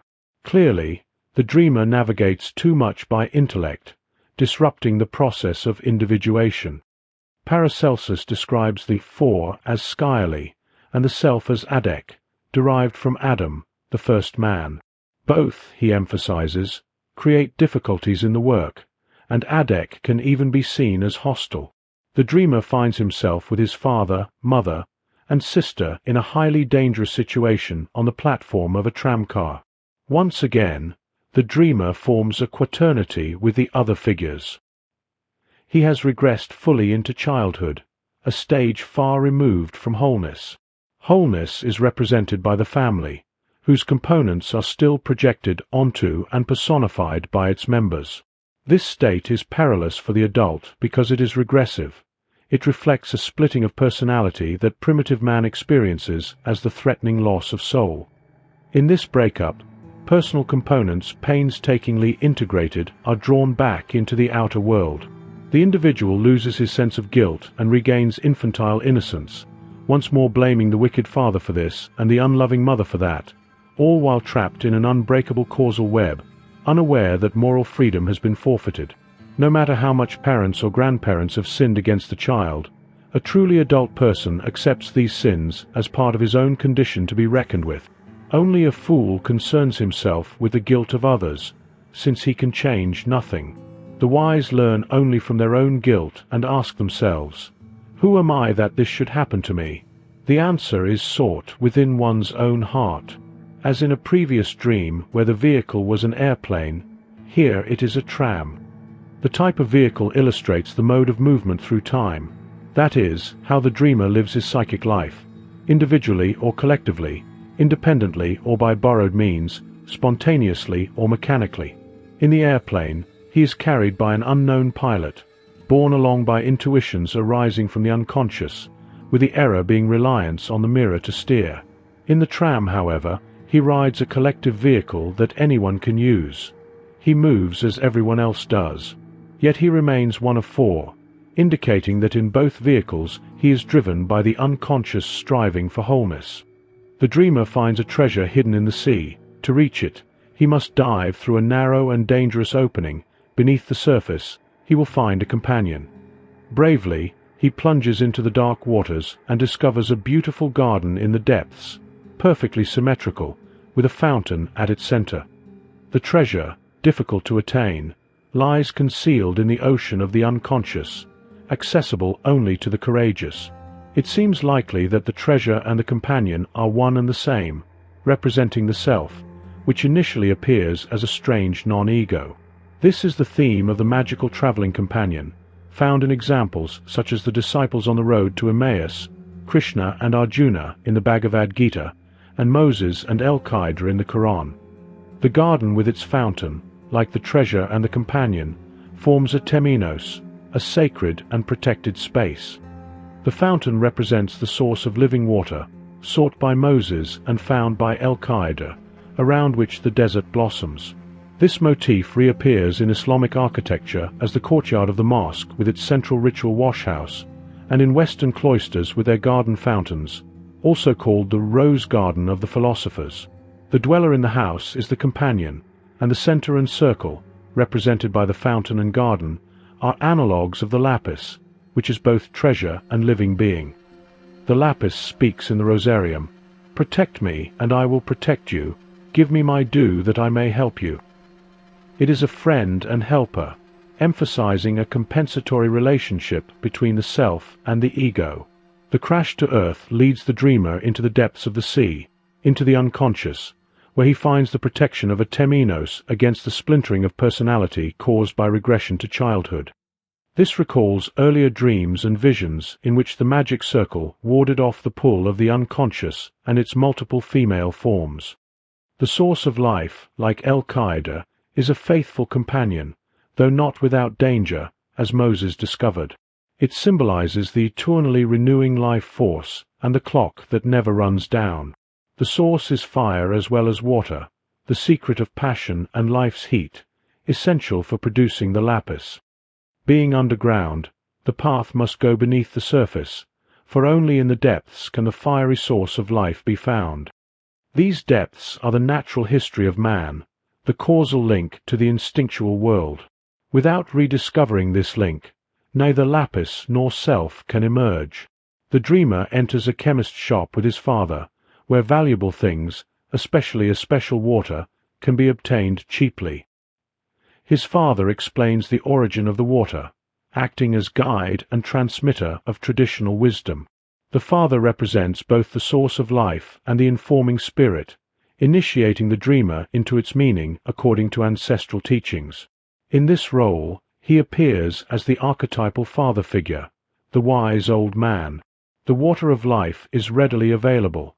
Everyone possesses it, though few recognize its value. It is despised by the ignorant, who assume that all good things lie outside themselves, and that the source within their own souls is insignificant. Like the lapis, it is of little price, and thus, like the jewel in Spitala's Prometheus, it is rejected by all, from high priests and academics to peasants, and flung into the street, where it is retrieved and kept by Ahasuerus. The treasure sinks once more into the unconscious. Yet the dreamer notices something and, with determination, crosses the Rubicon. He understands that the flux and fire of life are essential for achieving wholeness. There is no turning back. In the next dream image, 4 people travel down a river: the dreamer, his father, a friend, and the unknown woman. Since the friend is a known, conscious figure like the father, the dreamer now finds himself in the majority, 3 against 1, the latter being the unknown woman. The unconscious has been diminished in power. By taking the plunge, the dreamer has connected the upper and lower realms, deciding not to live merely as an abstract, bodiless being, but to accept the body, the instinctual world, and the realities of love and life. This is the Rubicon crossed. Individuation, becoming a self, is not merely a spiritual undertaking but a problem of life itself. Many people appear, walking leftward around a square. The dreamer is off-center. They speak of reconstructing a gibbon. Here, the square appears for the first time, likely derived from the circle with the help of the 4 people. Like the lapis, the tinctura rubia, and the aurum philosophicum, the squaring of the circle was a preoccupation of medieval minds. It symbolizes the alchemical opus, breaking down chaotic unity into 4 elements and recombining them into a higher unity. The circle represents unity, the square the 4 elements. The transformation of one into 4 results from a process of distillation and sublimation that follows a circular form. The distillate is purified repeatedly so that the soul or spirit may emerge in its purest state. This product, often called the quintessence, has many names, reflecting the ever-elusive One. Heinrich Kunrath describes the circular distillation as a circumrotation, returning the quaternary to the highest and purest simplicity of the perfected monad. From the gross and impure one comes an exceedingly pure one. Soul and spirit are separated from the body, equivalent to death, then reintegrated after purification. The body itself is the fourth element. The circle re-emerges from a triangle set in a square, forming the basic alchemical mandala, often accompanied by the Ouroboros devouring its tail. Eastern, particularly Lamaic, mandalas typically contain a square ground plan of the stupa, reflecting the design of a building and symbolizing a house, temple, or walled inner space. Ritual requires circumambulation to the right, as leftward movement is considered evil. The left, or sinister side, represents the unconscious. Moving leftward is a movement toward the unconscious, while moving to the right is directed toward consciousness. Over time, Eastern practices impress fixed forms of unconscious contents on the conscious mind, a method mirrored in yoga. In the West, the Exercitia Spiritualia of Ignatius Loyola similarly imposes structured concepts of salvation on the psyche. Such procedures are correct, as long as the symbol accurately expresses the current unconscious situation. The psychological appropriateness of both Eastern and Western yoga ceases only when the unconscious process, which anticipates future changes in consciousness, has developed to a point where it produces nuances that are no longer adequately expressed by, or conflict with, the traditional symbol. Only then can it be said that the symbol has lost its rightness. This process reflects a gradual shift in humanity's unconscious perception of the world over centuries, and has nothing to do with intellectual critique. Religious symbols are phenomena of life, observable facts rather than intellectual opinions. Just as the Church once maintained that the sun revolved around the earth, only to abandon this view in the 19th century, psychology can recognize that for millions of people the sun did appear to revolve around the earth, and that it was only when humanity had developed sufficient intellectual capacity that this proof of the earth's planetary motion could be grasped. Truth requires people capable of understanding it. Presumably, the leftward circumambulation of the square indicates that the squaring of the circle is a stage leading toward the unconscious, a transitional point pointing to a goal not yet formulated. It is one of the paths to the center of the non-ego, also followed by medieval alchemists in the production of the lapis. The Rosarium instructs, "Out of man and woman make a round circle and extract the quadrangle from this, and from the quadrangle the triangle. Make a round circle, and you will have the philosopher's stone." The modern intellect regards this as nonsense, yet this does not erase the fact that such sequences of ideas existed and played a significant role for many centuries. Psychology seeks to understand them, leaving lay criticism of obscurantism aside. Critics who pride themselves on scientific rigor often behave like the bishop who excommunicated the cockchafers for proliferating. Just as stupas preserve the relics of the Buddha in their innermost sanctuary, the interior of the Lamaic quadrangle, and similarly in the Chinese Earth Square, contains a holy of holies with its magical agent, the cosmic source of energy, whether Shiva, the Buddha, a bodhisattva, or a great teacher. In China, this is Qian, heaven, with the four cosmic effluences radiating from it. Likewise, in Western medieval mandalas, the deity is enthroned at the center, often as the triumphant Redeemer with the four symbolic evangelists. In the dream, the symbol contrasts sharply with these metaphysical ideas. A gibbon, an ape, is to be reconstructed at the center. This recalls the ape of earlier vision, who caused panic but also prompted the helpful intervention of the intellect. Now the ape is to be reconstructed, meaning that humanity as an archaic, instinctual being is to be reintegrated. The left-hand path leads not upward to divine realms, but downward into natural history and the instinctive foundations of human life. This is a Dionysian mystery. The square corresponds to the temenos, where a drama unfolds, a play of apes instead of satyrs. The interior of the golden flower serves as a seeding place, producing the diamond body, and the term ancestral land may hint that this product results from integrating ancestral stages. Ancestral spirits play a central role in primitive renewal rites. Central Australian Aborigines identify with their mythical ancestors from the Alcheringa period, a Homeric age of sorts, while the Pueblo Indians of Taos identify with the sun, their divine parent, during ritual dances. This atavistic identification can be interpreted psychologically as an integration of the unconscious, a bath of renewal in the life source, where one is again like a fish, unconscious as in sleep, intoxication, or death. Hence the rites of incubation, Dionysian orgies, and ritual deaths in initiation. These events always occur in a sacred space. Freudian theory might reduce these ideas to the concretism of the womb and incestuous regression, but such interpretations reflect neurotic misunderstandings by those who remain partly infantile. Adults have practiced these rites since time immemorial, and their purpose cannot be reduced to childish fantasy. Otherwise, the greatest achievements of humanity would be nothing more than the perverted wishes of children, and the word childish would lose all meaning. Since the philosophical side of alchemy deals with issues closely related to those of modern psychology, it is worthwhile to examine the dream motif of the ape to be reconstructed in the square. In most cases, alchemy identifies its transforming substance with the argentum vivum or mercurius. Chemically, this denotes quicksilver, but philosophically it represents the spiritus vitae, or even the world soul, so that Mercurius also embodies Hermes, the god of revelation. Hermes is associated with roundness as well as squareness, as seen in ancient magical texts where he is described as round and square and quadrangular. He is generally linked with the number 4, sometimes called a four-headed Hermes. These attributes were also known in the Middle Ages, as illustrated by the work of Cartari, who explained that the square figures of Mercury, composed only of a head and virile member, signify the sun as the head of the world, scattering the seed of all things. The 4 sides correspond to the 4 quarters of the world, the 4 seasons, or the 4 parts of the zodiac formed by the equinoxes and solstices.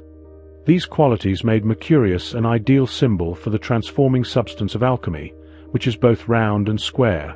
That is, a totality composed of 4 parts, the 4 elements.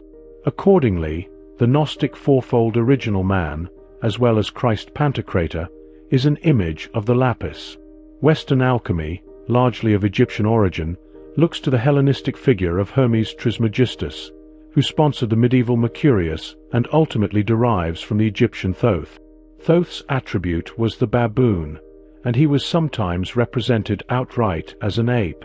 This association with the ape persisted through editions of the Book of the Dead until recent times. In Christian-era alchemical texts, the Thoth-Hermes-ape connection largely disappears, but in the Roman period it was still present. Mercurius also shares attributes with the devil, and the ape reappears as the Simia Dei near Mercurius. The transforming substance is both common, even contemptible, expressed in its association with serpent, dragon, raven, lion, basilisk, and eagle, and yet of great value, even divine. Transformation leads from the depths to the heights, from the archaic and infantile to the mystical Homo Maximus. The symbolism of renewal rites extends beyond the merely archaic or infantile to humanity's innate psychic constitution, which is the sum of all ancestral life down to the animal level, hence the ancestor and animal symbolism.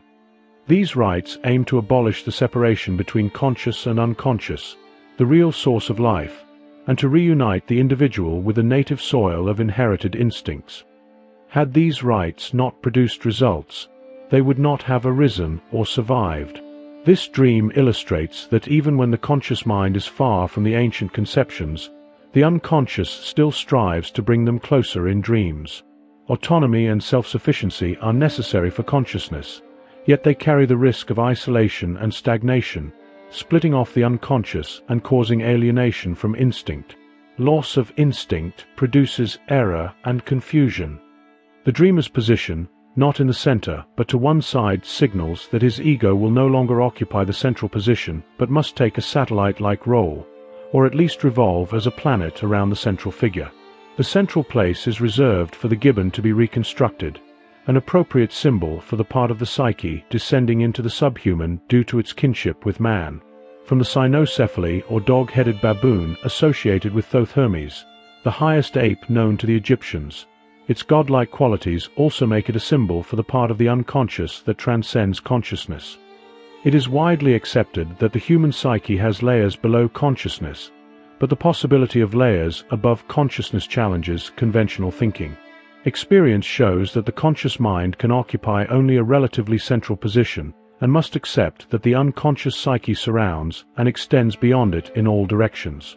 The unconscious connects backward to physiological states and archetypal material, and forward through intuitions shaped by both archetypes and subliminal perceptions, influenced by the relativity of time and space in the unconscious. It is left to the reader, after careful consideration of this dream series and the problems it presents, to judge the plausibility of such a hypothesis. The dream begins with all the houses having a theatrical quality, with stage scenery and decorations.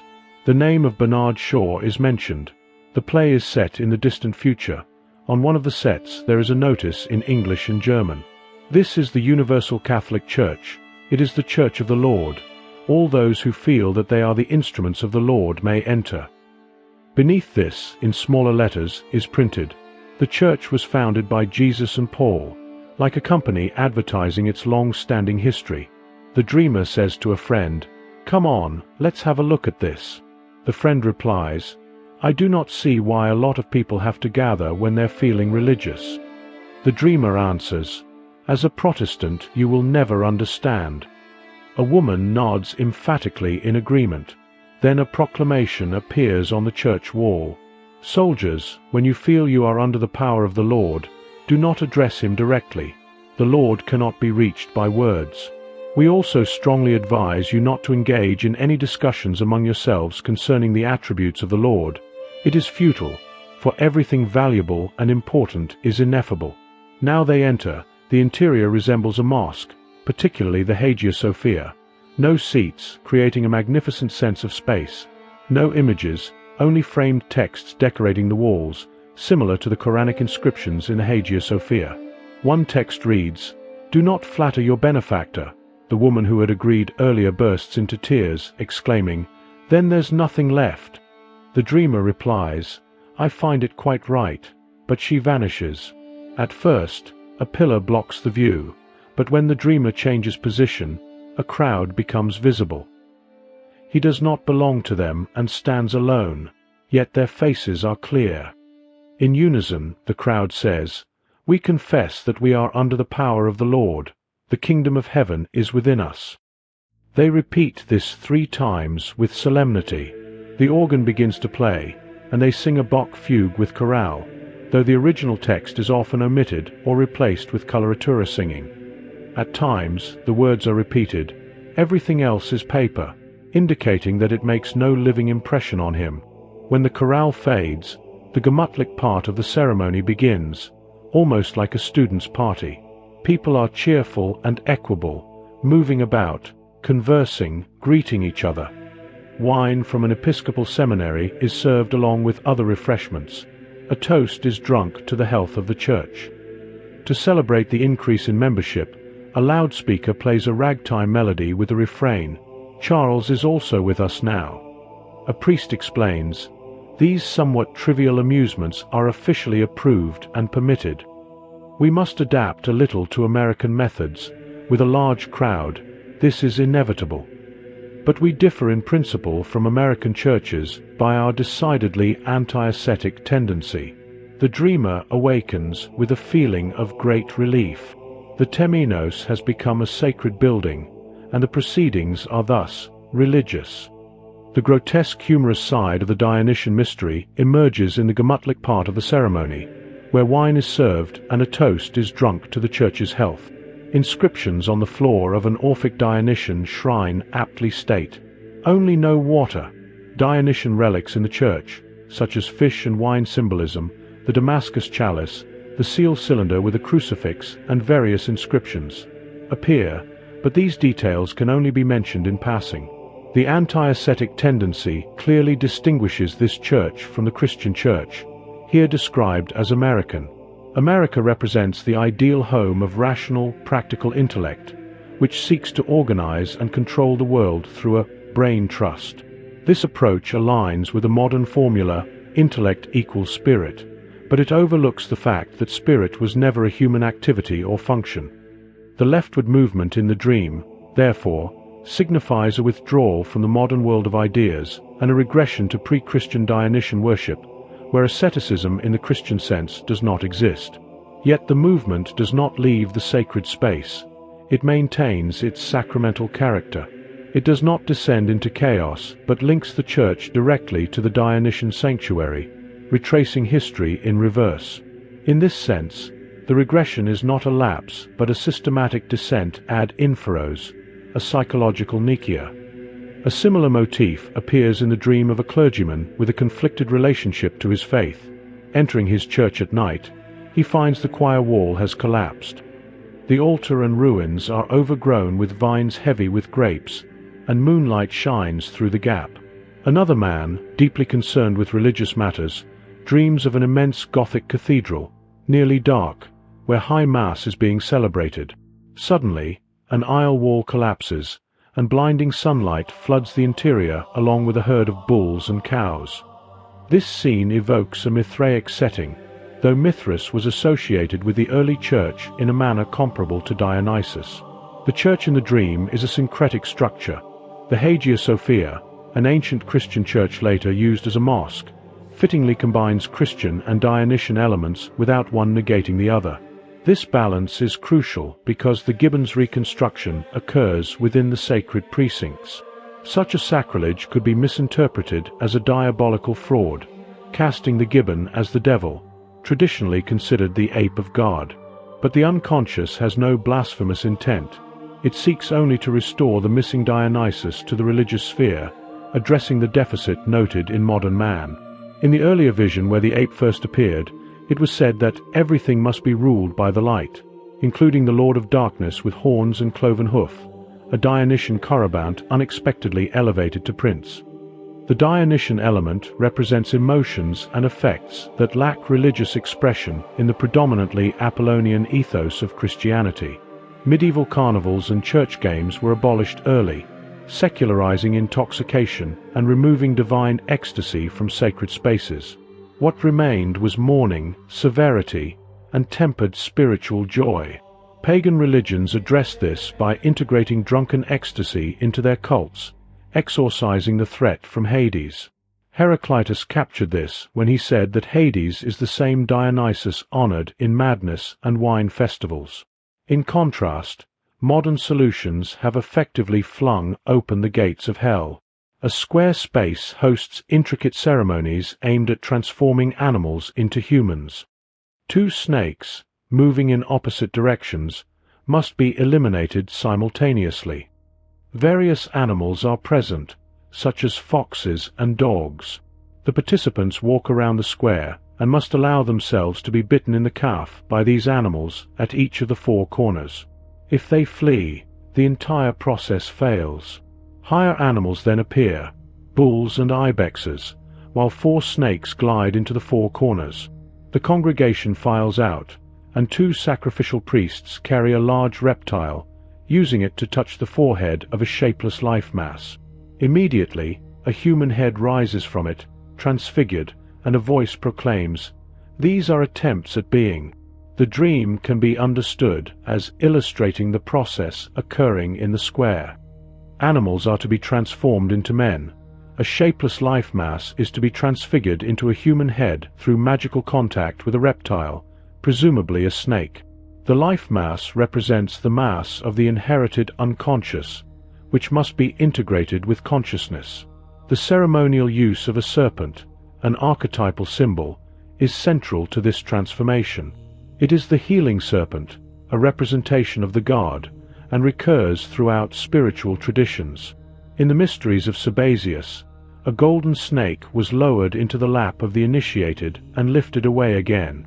In the Ophite tradition, Christ was represented as a serpent. The most notable development of serpent symbolism in relation to personal renewal occurs in Kundalini Yoga. In Nietzsche's Zarathustra, the shepherd's encounter with the snake functions as a fatal omen, echoing similar symbolic warnings in other contexts. The shapeless life mass recalls the alchemical concept of chaos, the materia informis, containing the divine seeds of life since creation. Midrashic accounts describe Adam's formation similarly. Dust is collected, shaped into a shapeless mass, and gradually formed into limbs. Transformation requires circumambulation, exclusive focus on the center, the site of creative change. During this process, participants are bitten by animals, symbolizing exposure to the impulses of the unconscious without identifying with them or fleeing. Flight would defeat the purpose. One must maintain position, experiencing the process fully and integrating it consciously. This often generates intense tension due to the vast incommensurability between conscious life and the autonomous activity of the unconscious, which unfolds in the depths of the psyche and does not surface directly in daily life. Conscious life follows the principle: nothing is in the intellect that was not first in the senses. The unconscious, by contrast, acts autonomously, reflecting itself through images rather than depicting the external world. While it can employ sensory material to make its images intelligible, the sensory input is not the efficient cause. The psyche's autonomous activity can appear to violate rational order, yet interference from the external world can equally disrupt its processes. To reconcile these opposites, a respect for reason and allowance for the creative play of unconscious imagery, a cautious and far-sighted synthetic approach is necessary, paralleling alchemical practice. The dream's emphasis on focusing on the center and the warning against running away mirrors the opus alchemicum. In alchemy, the operator must concentrate on the work, meditating on it repeatedly. The tendency to escape is attributed not to the operator but to the transforming substance, mercurius, described as servus or servus fugitivus. The vessel must be well sealed to prevent the substance from escaping. Irenaeus Philolaethes warned, one must carefully guide this service, for if it finds an opportunity, it will slip away, leaving the operator to misfortune. Medieval alchemists pursued projections, often attributing qualities to the substance that reflected their own expectations. The difference in this dream shows psychological progress. The impulse to flee is now recognized as a feature of the dreamer, no longer projected onto an external substance. Running away becomes a moral issue. Alchemists acknowledge this by stressing religious devotion during their work, although some appear to have sought to compel miracles or even claim the Holy Ghost as a familiar. Yet there is substantial evidence that many understood the work as a process of personal transformation. Gerhard Dorn exemplified this principle. Transform yourselves into living philosophical stones. Hardly have conscious and unconscious touched before they fly apart because of their mutual antagonism. At the very start of the dream, the snakes moving in opposite directions must be removed. In other words, the conflict between conscious and unconscious is immediately stopped, and the conscious mind is compelled to endure the tension through circumambulation. The magic circle thus traced also prevents the unconscious from breaking out again, for such an eruption would be equivalent to psychosis. As the alchemical saying goes, not a few have perished in our work. The dream demonstrates that the difficult operation of thinking in paradoxes, a feat possible only for the superior intellect, has succeeded. The snakes no longer flee but settle in the four corners, and the process of transformation or integration begins. The transfiguration and illumination, the conscious recognition of the center, has been attained or at least anticipated. If this achievement is maintained, if the conscious mind does not lose contact with the center again, it signifies a renewal of personality. Since this is a subjective state, its reality cannot be verified externally. Any attempt to describe it fully is bound to fail, for only those who have experienced it can understand and attest to it. Happiness is a parallel example, universally longed for, yet without any objective criterion to prove its existence beyond doubt. As with many essential things, one must rely on subjective judgment. The arrangement of the snakes in the four corners indicates an order within the unconscious. It is as if a pre-existing plan is revealed, a kind of tetractys. The frequent appearance of the number 4 in this context may explain the universal occurrence and magical significance of the cross or the circle divided into 4. In this dream, the goal is to capture and regulate the animal instincts, exorcising the danger of being overwhelmed by unconscious forces. This may be the empirical basis for the cross as a symbol that vanquishes the powers of darkness. Here, the unconscious has advanced by thrusting its contents dangerously close to the conscious sphere. The dreamer is deeply engaged in the synthetic ceremony and will carry a lasting memory of it into conscious life. Experience shows that this generates serious conflict for the conscious mind, which is not always willing or able to exert the extraordinary intellectual and moral effort needed to grasp a paradox. Nothing is so jealous as a truth. The history of the medieval mind shows that modern mentality has been deeply shaped by Christianity, independently of whether one believes its doctrines. Consequently, the reconstruction of the ape within the sacred precincts, as proposed by the dream, is shocking. Most people will respond with blank incomprehension, while others will focus on the rational, Darwinian aspects of the dream as a safeguard against mystical exaltation. Only a few will sense the collision of two worlds and grasp the full meaning. Yet the dream explicitly states that in the place traditionally occupied by the deity, the ape is to appear, a substitution nearly as extreme as a black mass. In Eastern symbolism, the square represents the earth in China and the lotus in India, and it carries the character of the yoni, or femininity. A man's unconscious is likewise feminine and is personified by the anima. The anima also embodies the inferior function and can appear as evil. She often represents the fourth person in the dream drama, a dark and dreaded maternal womb of essentially ambivalent nature. The Christian deity is one in three persons, leaving the fourth person in the heavenly drama to be identified with the devil. Psychologically, this can be understood as the inferior function, a masculine attribute of the individual. The feminine element in the deity is largely hidden, as the interpretation of the Holy Ghost as Sophia was deemed heretical. Consequently, the prologue in heaven of Christian metaphysical drama features only masculine actors, a trait shared with many ancient mysteries. Nevertheless, the feminine element must exist somewhere, and the ancient Chinese philosophers located it in the dark, in the yin. Although man and woman unite, they represent irreconcilable opposites, which, when activated, can degenerate into deadly hostility. This primordial pair symbolizes every conceivable pair of opposites: hot and cold, light and dark, north and south, dry and damp, good and bad, conscious and unconscious. In the psychology of the functions, there are two conscious, and therefore masculine, functions: the differentiated function and its auxiliary, represented in dreams by father and son, while the unconscious functions appear as mother and daughter. Since the conflict between the two auxiliary functions is far less intense than that between the differentiated and inferior function, it becomes possible for the third function, that is, the unconscious auxiliary one, to be brought into consciousness and thereby made masculine. However, it carries traces of its contamination with the inferior function, acting as a kind of link to the darkness of the unconscious.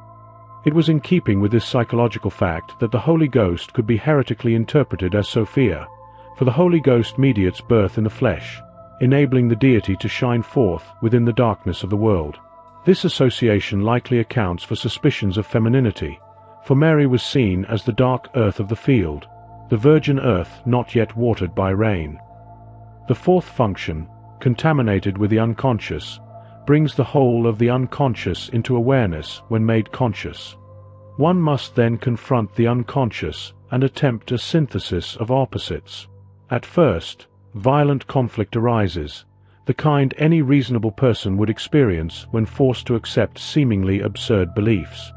Everything within revolts, defending itself desperately against what appears as nonsensical or destructive. This psychological state is reflected in the following dreams, showing ferocious war between two peoples. This dream depicts the struggle. The conscious mind defends its position while trying to suppress the unconscious. The initial result is the expulsion of the fourth function. Yet because it carries elements of the third, there is a danger that the third function may disappear as well. If this happens, consciousness would revert to its previous state, with only two functions conscious and the other two unconscious. In the dream, two boys are in a cave, and a third falls in as if through a pipe. The cave represents the darkness and seclusion of the unconscious, and the two boys correspond to the two unconscious functions. The third, theoretically the auxiliary function, suggests that consciousness has been fully absorbed by the differentiated function. The odds now stand 1 to 3, heavily favoring the unconscious, and a new advance on its part may be expected, a return to its former influence. The boys allude to the dwarf motif. A large transparent sphere appears, containing many smaller spheres, with a green plant growing from its top. The sphere represents a whole embracing all its contents. Life that had been paralyzed by useless struggle becomes possible again. In Kundalini Yoga, this green womb signifies Ishvara, or Shiva, emerging from his latent state. The dreamer finds himself in an American hotel and takes a lift up to about the 3rd or 4th floor, where he must wait with many others. A friend, an actual person, tells him that he should not have kept the dark unknown woman waiting below, since he had placed her in his care. The friend hands him an unsealed note addressed to the dark woman, on which is written, "Salvation does not come from refusing to take part or from running away, nor does it come from drifting. Salvation comes from complete surrender, with one's eyes always turned to the center." On the margin of the note is a drawing of a wheel or wreath with 8 spokes. A lift boy then announces that the dreamer's room is on the 8th floor. He continues upward, this time reaching the 7th or 8th floor, where an unknown red-haired man greets him in a friendly manner. The scene shifts to a revolution in Switzerland. The military party is advocating for completely throttling the left. When the objection is raised that the left is weak enough already, the reply is that this is precisely why it must be throttled completely. Soldiers in old-fashioned uniforms, resembling the red-haired man, appear. They load their guns with ramrods, form a circle, and prepare to shoot at the center.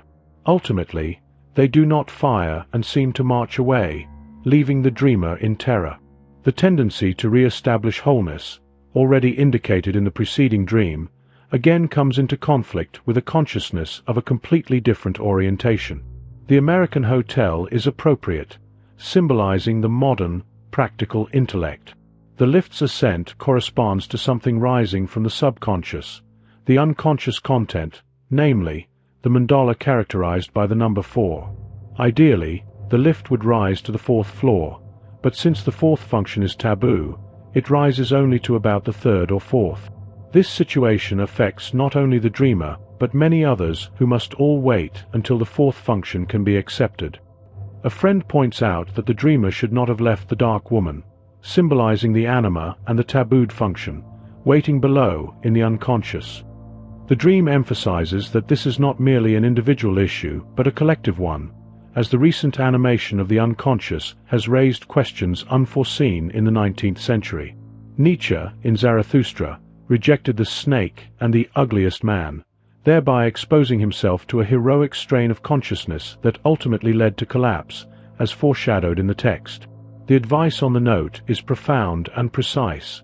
Salvation comes from full surrender to the center. Once the dreamer has more or less accepted it, the ascent resumes. The 4th function, now at least broadly accepted, allows the dreamer to reach the 7th or 8th floor, meaning that the 4th function is no longer a quarter but an 8th, apparently reduced by half.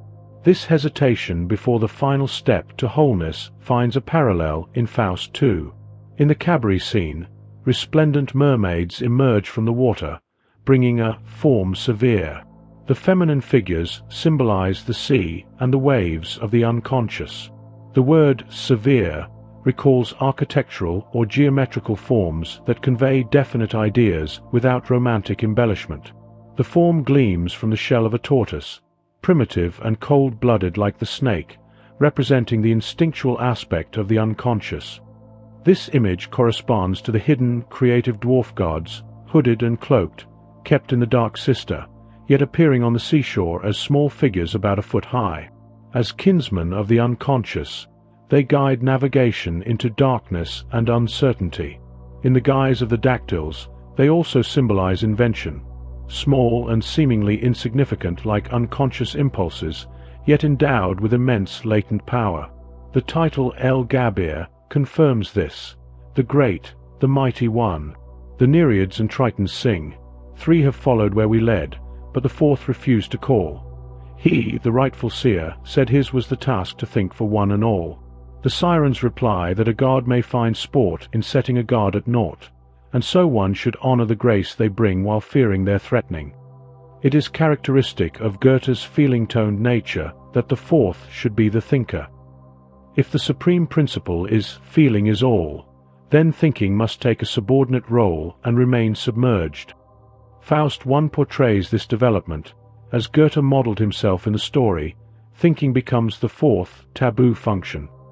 Because it is contaminated with the unconscious, it assumes the grotesque form of the cabri, dwarfish, chthonic gods, misshapen and pot-bellied, standing in stark contrast to the heavenly gods and poking fun at them, the ape of God effect.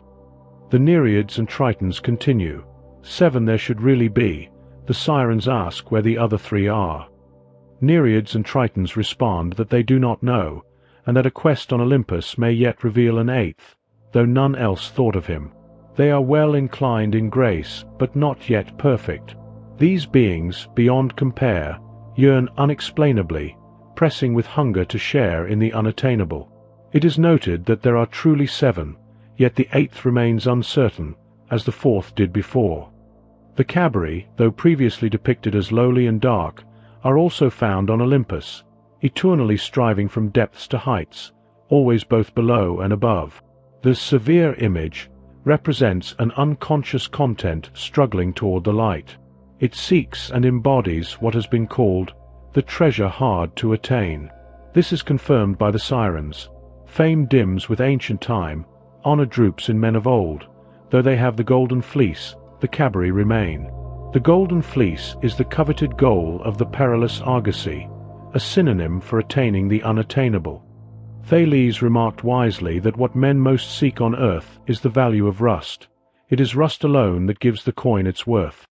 The unconscious is always the fly in the ointment, the skeleton in the cupboard of perfection, the painful imperfection inherent in idealistic pronouncements, the earthliness clinging to human nature, clouding the clarity desired. In alchemy, rust or verdigris is the metal sickness, yet this leprosy is also the vera prima materia, the foundation for preparing philosophical gold. The Rosarium teaches that the greenness of bronze, though seeming leprous, is what makes it perfect, for the magistery transforms it into true gold. Thales' paradox, that rust alone gives the coin its value, is an alchemical quip. There is no light without shadow, no psychic wholeness without imperfection. Life does not demand perfection but completeness. For this, the thorn in the flesh is needed, the suffering of defects without which progress and ascent are impossible.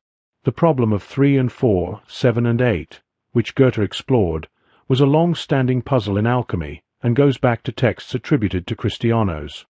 In a treatise on the production of the mythical water, it is said, 1 becomes 2, 2 becomes 3, and out of the third comes the 1 as the 4th. In alchemical literature, this prophetess is identified as Maria Prophetessa, also called the Jewess, sister of Moses, or the Copt, and likely connected to the Maria of Gnostic tradition. Some writings attributed to her describe a vision in which Christ, on a mountain, caused a woman to come forth from his side and mingled himself with her. The treatise of Maria addresses the theme of the matrimonium alchemicum in dialogue with the philosopher Oros, from which comes the saying often repeated later, "Marry gum with gum in true marriage." Originally it was some Arabic, used as a secret name for the transforming substance due to its adhesive quality. Cunrath calls the red gum the resin of the wise, a synonym for the transforming substance, which, as the life force, is likened to the glue of the world, the medium between mind and body and the union of both. The Concilium Conugii explains that the philosophical man consists of 4 natures of the stone. 3 are earthy, while the 4th is the water of the stone, the viscous gold called red gum, which tints the 3 earthly natures. The 4th nature is critical. It is both masculine and feminine, the one and only aqua mercurialis. Its union is a kind of self-fertilization, characteristic of the mercurial dragon. From these hints, the philosophical man can be identified as the androgynous original man, the anthropos of Gnosticism, whose parallel in India is Purusha. The Brihadaranyaka Upanishad states that he was as large as a man and woman embracing, divided his self in 2, producing husband and wife, and united with her to give birth to mankind. The common origin of these ideas lies in the primitive notion of the bisexual original man. The fourth nature leads directly to the anthropos concept, representing man's wholeness, a unitary being that existed before man and also represents man's goal. The one joins the three as the fourth, producing the synthesis of four into unity. A similar motif appears in the case of 7 and 8, though less frequently. Paracelsus describes it in his Ein an der Erklärung der ganzen Astronomie. 1 is powerful, 6 are subjects, the 8th is also powerful, the 8th even more so than the first. 1 is the king, 6 are his servants and his son. The 8 corresponds to King Sol and the 6 planets or metallic homunculi, as depicted in the Preciosa Margherita novella. The 8th, absent in some texts, seems invented by Paracelsus and, being more powerful than the first, presumably receives the crown. In Faust II, the 8th on Olympus references Paracelsus' Astrology of Olympus, the structure of the corpus astral. Returning to the dream, at the critical point, the 7th or 8th floor, the red-haired man appears, a synonym for the man with the pointed beard, representing the shrewd Mephisto, who magically changes the scene. He is concerned with what Faust himself never saw, the severe image, symbolizing the supreme treasure, the immortal self. He transforms into the soldiers, representatives of uniformity and collective opinion, which naturally opposes anything unsuitable. In collective judgment, 3 and 7 are sacred, but 4 and 8 are regarded as inferior, common clay, deemed unworthy of existence. The left is to be completely throttled, symbolizing the unconscious and all sinister aspects arising from it. Though the attack on the center is violent, it inexplicably fails, leaving the dreamer's attention focused on the center, represented in the margin of the note as a wheel with 8 spokes. In the square space, the dreamer sits opposite an unknown woman whose portrait he is supposed to draw. Yet what emerges on the paper are not facial features, but 3-leaved clovers or distorted crosses in 4 different colors: red, yellow, green, and blue. In connection with this dream, the dreamer spontaneously draws a circle divided into quarters, each tinted with one of the above colors. It resembles a wheel with 8 spokes, and in the center sits a 4-petaled blue flower. Many further drawings follow in quick succession, all exploring the curious structure of the center, arising from the dreamer's need to discover a configuration that adequately expresses its nature. These drawings are informed partly by visual impressions, partly by intuitive insight, and partly by dreams. The wheel is a favorite alchemical symbol for the circulatio, the circulating process. This encompasses firstly the ascensus and descensus, such as ascending and descending birds symbolizing the precipitation of vapors, and secondly the rotation of the universe as a model for the work, reflecting the cycling of the year in which the work takes place. Alchemists were aware of the connection between the rotatio and their drawings of circles. Contemporary moral allegories of the wheel emphasize that ascensus and descensus signify God's descent to man and man's ascent to God. The wheel also expresses virtues essential for the work: constancy, obedience, moderation, equality, and humility. Jacob Boehme, like the alchemists, operates with wheels, drawing on the wheels of Ezekiel. He describes spiritual life as turned in upon itself and natural life as turned outward, likening it to a spherical wheel rotating on all sides. The outer wheel is the zodiac with the stars, followed by the 7 planets. Boehme's wheel represents the impression, or informatio of the eternal will. It is Mother Nature, or the mind of the Mother, continually creating and working, producing the stars with their planetary orbs according to the eternal model of spirit and the wisdom of God. Life flows in the form of 4 bailiffs, managing the dominion within the life-giving Mother.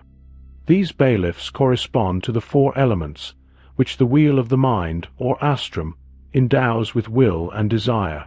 The essence of the wheel is thus a unified whole, mirroring man in soul and body. Nature, through her 4 elements, is likewise a whole essence with a soul.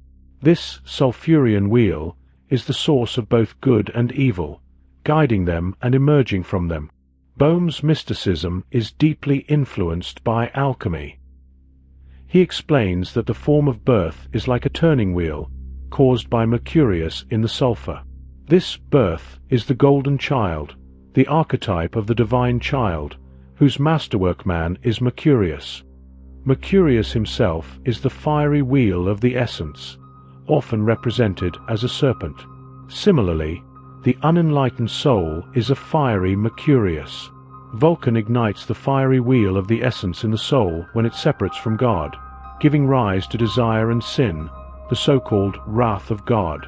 In this state, the soul becomes a worm, a fiery serpent, a larva, and a monster.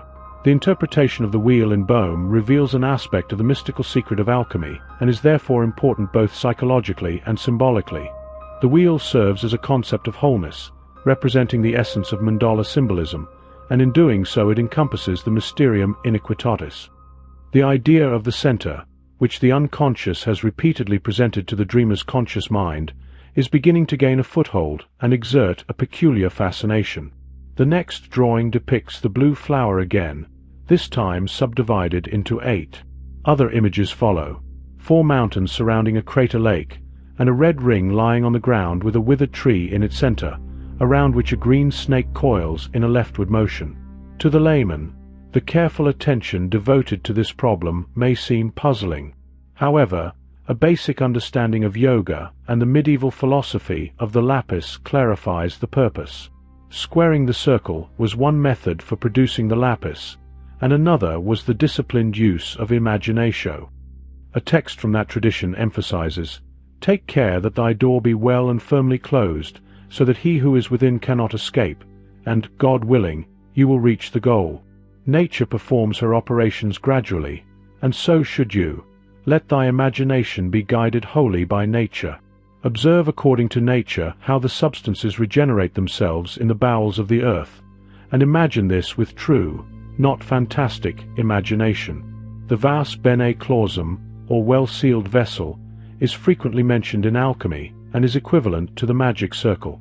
Both serve to protect what is within from intrusion or contamination from outside, and to prevent it from escaping.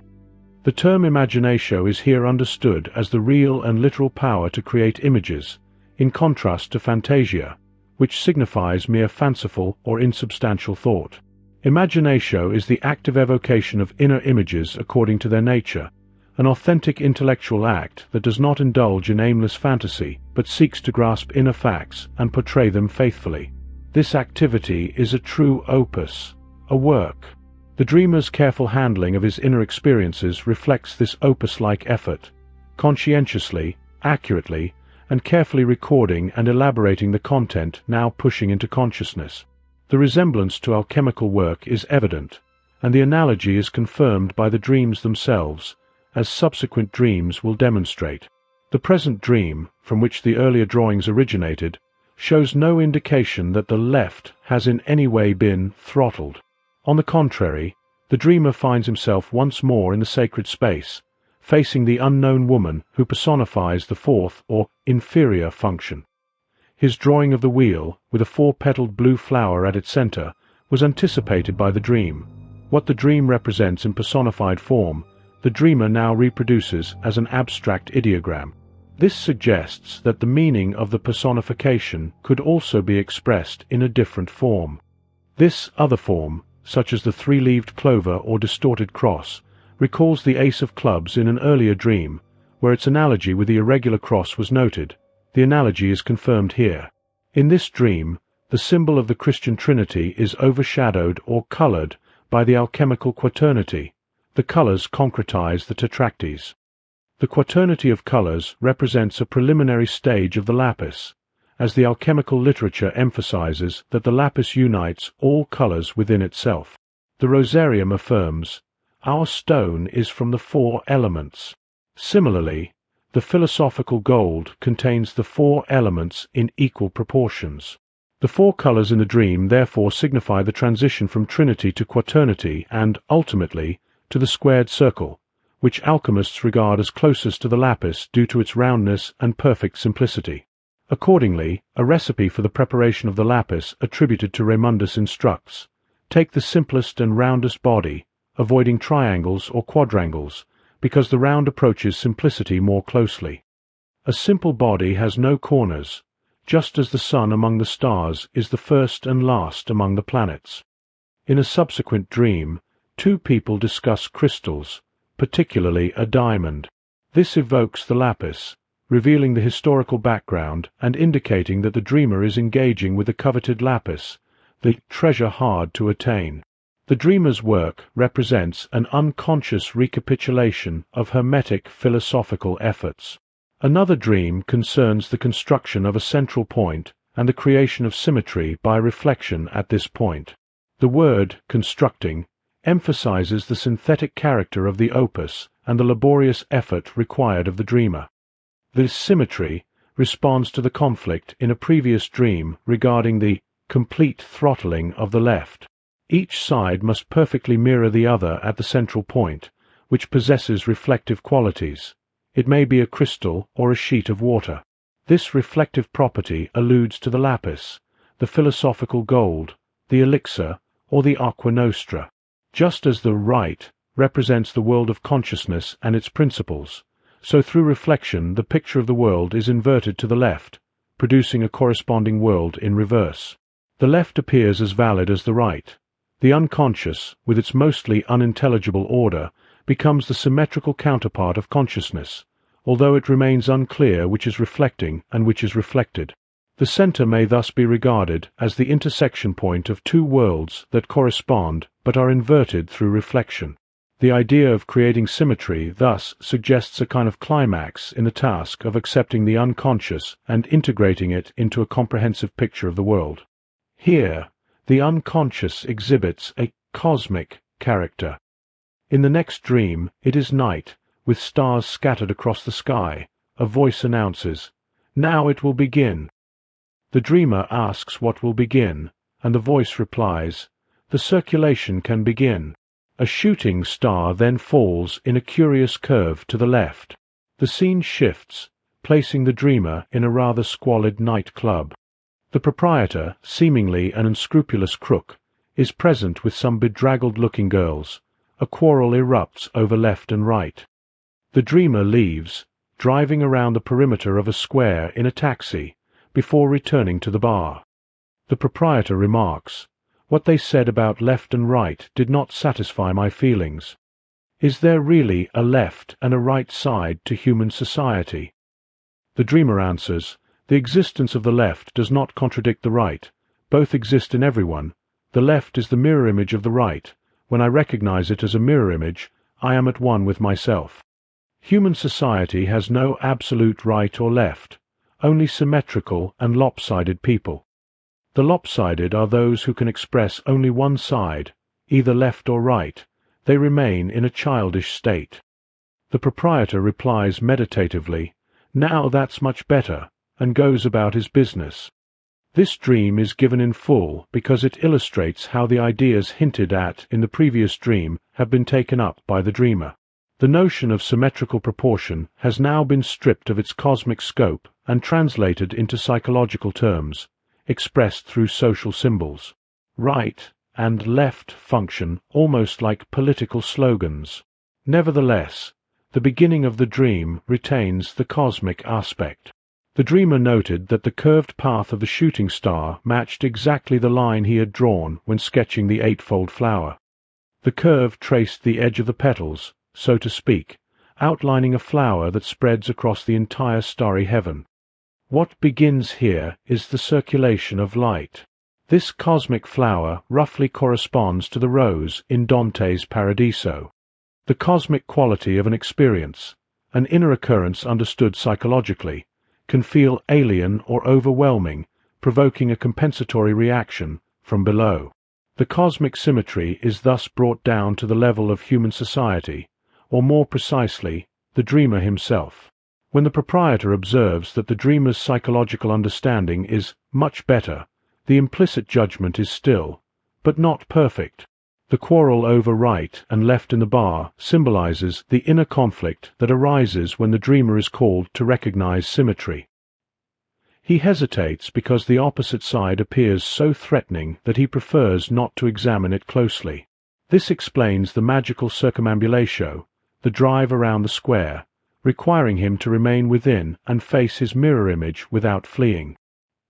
He performs this as best he can, though not entirely to the satisfaction of the other side, which accounts for the measured acknowledgement of his progress. A visual impression presents a circle with a green tree in the center. Within this circle, a fierce battle rages between savages who do not notice the tree. This indicates that the conflict between right and left has not yet ended. It continues because the savages remain in a childhood state and are lopsided, recognizing only the left or the right, but not a third element that stands above the conflict. In the next visual impression, a circle contains steps leading up to a basin with a fountain inside. When a situation is unsatisfactory due to a missing essential aspect of unconscious content, the unconscious reverts to earlier symbols, as occurs here. This symbolism harks back to the mandala garden of the philosophers with its fountain of aqua nostra. The circle and basin emphasize the mandala, reminiscent of the rose in medieval symbolism, a motif frequently used in alchemy. A subsequent vision shows a bouquet of roses, followed by a symbol suggesting, but it should be, the rose bouquet fans out like a fountain. The meaning of the first symbol, possibly a tree, is unclear, whereas the correction represents the eightfold flower. Evidently, a previous mistake is being corrected, one that had impaired the wholeness of the rose. The aim of this reconstruction is to bring the problem of the mandala, the correct valuation and interpretation of the center, back into consciousness. In the next dream, the dreamer sits at a round table with the dark, unknown woman. Whenever a process reaches a culmination, either in clarity or in the richness of its inferences, regression is likely to occur. From the intervening dreams, it becomes clear that the dreamer finds the demands of wholeness somewhat burdensome, since their realization carries far-reaching practical consequences, though the personal nature of these consequences lies outside the scope of the study. The round table again symbolizes the circle of wholeness, while the anima appears as the representative of the fourth function, particularly in her dark aspect. This darkness, chthonic in nature, manifests whenever something becomes concrete or threatens to translate into reality. It is also the source of the fear that produces regression. In a following dream, the dreamer sits at a round table with a man of unpleasant aspect. On the table stands a glass filled with a gelatinous mass. This dream marks an advance over the previous one. The dreamer has now accepted the dark as his own darkness, producing a personal shadow. The anima is thereby relieved of the moral inferiority projected upon her and can assume the living, creative function that properly belongs to her. This is represented by the glass and its peculiar contents, comparable to the undifferentiated life mass seen in an earlier dream. Then, the process concerned the gradual transformation of primitive animality into something human. Here, the spiral of inner development appears to have returned to the same point, but at a higher level of progression. The glass corresponds to the unum vas of alchemy, and its contents represent the living, semi-organic mixture from which the body of the lapis, imbued with spirit and life, will emerge, or perhaps the strange Faustian figures who burst into flame 3 times. The boy charioteer, the homunculus dashed against Galatea's throne, and Euphorion.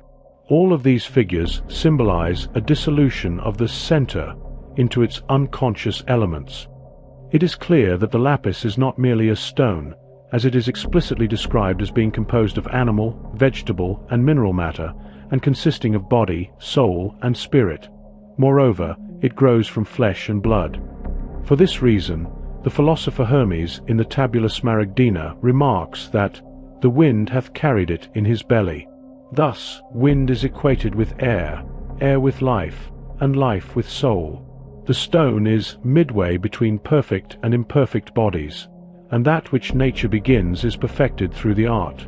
It is called the stone of invisibility, or lapis invisibilitatis. The dream continues the theme of giving the center life and reality, of giving birth to it, so to speak. That this birth can emerge from an amorphous mass parallels the alchemical idea of the prima materia as a chaotic mossa informis impregnated with the seeds of life.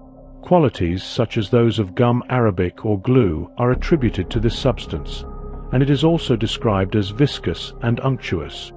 In Paracelsus, the arcane substance is known as the nostoc.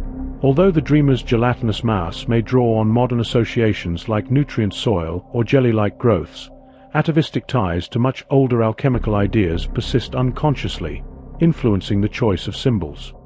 In a subsequent dream, the dreamer receives a letter from an unknown woman. She writes that she has pains in the uterus, and a drawing is attached. The scene shows a primeval forest teeming with monkeys, followed by a panorama of white glaciers. The anima communicates that painful processes are taking place in the life-creating center, which here is no longer the glass containing the life mass, but a point described as a uterus. The spiral leading to this point suggests a circumambulatio, emphasizing the center and the uterus, a synonym frequently used for the alchemical vessel and, in Eastern symbolism, for the mandala. The serpentine line leading to the vessel corresponds to the healing serpent of Asclepius and also to the tantric symbol of Shiva Bindu, the latent, creative god, represented as a point or lingam, encircled 3.5 times by the Kundalini serpent. The primeval forest brings back the animal or ape motif, seen previously in earlier dreams and visions.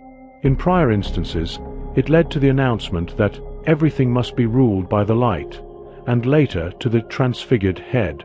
Similarly, the current dream concludes with a panorama of white glaciers, recalling an earlier vision of the Milky Way and a conversation about immortality.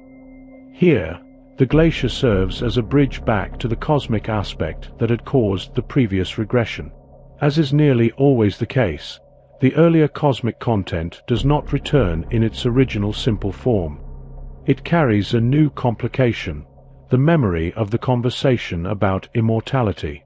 This theme was first hinted at in an earlier dream involving a pendulum clock, a perpetuum mobile. Immortality is imagined as a clock that never stops, a mandala revolving eternally like the heavens. Thus the cosmic aspect returns with both interest and compound interest, presenting a challenge for the dreamer, whose scientific intellect has limited capacity to digest such vast and overwhelming content. The unconscious indeed presents a bewildering profusion of forms for that elusive entity called the mandala or self. It almost seems as though the dreamer continues to enact, unconsciously, the age-old alchemical dream, layering new symbols over the old, only to know as much, or as little, about it as the ancients themselves did. What the lapis meant to earlier generations, and what the mandala continues to mean to the Lomarist, Tantrist, Aztec, Pueblo Indian, Taoist, and Hindu, as the golden pill or golden seed, is vividly portrayed in their texts. But what does it signify when such abstruse symbolism insists on appearing to a cultured European? The only standpoint available here is psychological. From this perspective, everything grouped under the general concept of mandala expresses the essence of a particular kind of attitude. Whereas the known attitudes of the conscious mind have definable aims and purposes, a person's attitude toward the self has no fixed aim and no visible goal. The term self is easy to say, but what has been said remains cloaked in metaphysical darkness. The self may be defined as the totality of the conscious and unconscious psyche, yet this totality transcends perception. It is a veritable lapis invisibilitatis. As long as the unconscious exists, it cannot be fully defined. Its existence is merely postulated, and nothing can be affirmed about its possible contents. The totality is experienced only in parts, insofar as they appear within consciousness, but as a totality, it necessarily surpasses consciousness. Thus the self functions as a pure borderline concept, similar to Kant's Ding and Sich, while experience gradually clarifies it, as the dreams indicate. It retains its transcendence. Since the boundaries of something unknown cannot be known, it is arbitrary and unscientific to restrict the self to the individual psyche, especially given that these limits lie within the unconscious and are unknown. Consciousness may have limits, but the unconscious is the unknown psyche and therefore illimitable. Accordingly, the manifestations of unconscious content bear the marks of the illimitable, undetermined by space and time. This quality is numinous, often alarming, especially to the cautious mind that values precise, delimited concepts. One is fortunate not to be a philosopher or theologian, thus avoiding the professional obligation to confront these noumena. It becomes more challenging when it becomes apparent that noumena are psychic entities imposing themselves on consciousness, as dreams repeatedly enact their own philosophy. When attempts are made to reject these noumena or angrily refuse the alchemical gold offered by the unconscious, things may go badly, symptoms may arise without reason. Yet when the stumbling block is faced and made, at least hypothetically, the cornerstone, symptoms vanish, and the individual feels inexplicably well. In this dilemma, one can console oneself by acknowledging that the unconscious is a necessary, inescapable force, and that it may be wiser to accompany it on its strange symbolic wanderings, even if their meaning remains obscure. It may even be conducive to health to relearn the lessons of earlier humanity. The only objection to such rationalistic explanations is that they often do not withstand the test of events. Over time, the entelechy of the self becomes so insistent that consciousness must undertake ever greater feats to keep pace with the unconscious. At present, all that can be determined about mandala symbolism is that it represents an autonomous psychic fact, characterized by a phenomenology that repeats consistently and universally. It appears as a sort of atomic nucleus, whose inner structure and ultimate meaning remain unknown. The mandala can also be viewed as the effective reflection of a conscious attitude that has no definable aim or purpose, and therefore projects its activity entirely onto the imagined center of the mandala. The compelling force for this projection arises when the individual no longer knows how to act otherwise. That the mandala is merely a psychological reflex is contradicted by its autonomous character, sometimes manifesting with overwhelming spontaneity in dreams and visions, and by the autonomous nature of the unconscious itself. The unconscious is not only the original form of all psychic activity, but also the state experienced in early childhood, revisited nightly. There is no evidence that psychic activity is merely reactive. Such a claim is a limited biological hypothesis. When presented as universal truth, it becomes a materialistic myth, overlooking the psyche's creative capacity, which exists independently and renders all supposed causes merely occasions. A battle among savages erupts, in which bestial cruelties are perpetrated. As might be expected, the new complication, immortality, has set off a furious conflict, reusing the same symbolic vocabulary seen earlier, the struggle between right and left, between opposing inner worlds. In another dream, the dreamer speaks with a friend and declares that he must carry on with the figure of the bleeding Christ before him and persevere in the work of self-redemption. This, like the previous image, points to an extraordinary, subtle kind of suffering produced by the breakthrough of an alien spiritual world that the intellect finds hard to accept. Hence the analogy with the tragedy of Christ. My kingdom is not of this world. It also shows that the dreamer is now continuing his existential task with deadly earnestness. The reference to Christ may go deeper than a moral reminder. The process of individuation has long been held up to Western man in the religious model of the life of Christ. Beyond the historical emphasis on the Saviour's life, there is a symbolic Christ, pre-Christian and non-Christian, who appears as an autonomous psychological fact. Thus figures like the anthropos or the shepherd figure emerge naturally from the psyche. In a subsequent scene, an actor smashes his hat against the wall. The actor represents a definite fact in the dreamer's personal life, a fictitious role he has been playing that prevented him from taking himself seriously. That fiction has become incompatible with the sober attitude he now has to assume, so the actor must be given up. The hat refers back to the earliest dream in which the dreamer put on a stranger's hat. Now the hat proves to be a mandala. The strange hat was in truth the self, which while he was still playing a part seemed like a stranger to him. A passing image shows the dreamer driving in a taxi to the town square, renamed the Marienhof. This merely underlines the feminine nature of the Temenos. The sacred enclosure is often associated with the enclosed garden and with Marian imagery, the rose, and the mystic garden. Later the dreamer sees curves of light outlining a dark center, and then wanders in a dark cave where a battle between good and evil rages. A prince who knows everything appears, gives the dreamer a ring set with a diamond, and places it on the fourth finger of the left hand. Here the circulation of light reappears more clearly. Light stands for consciousness, which at present runs only around the periphery. The center remains dark.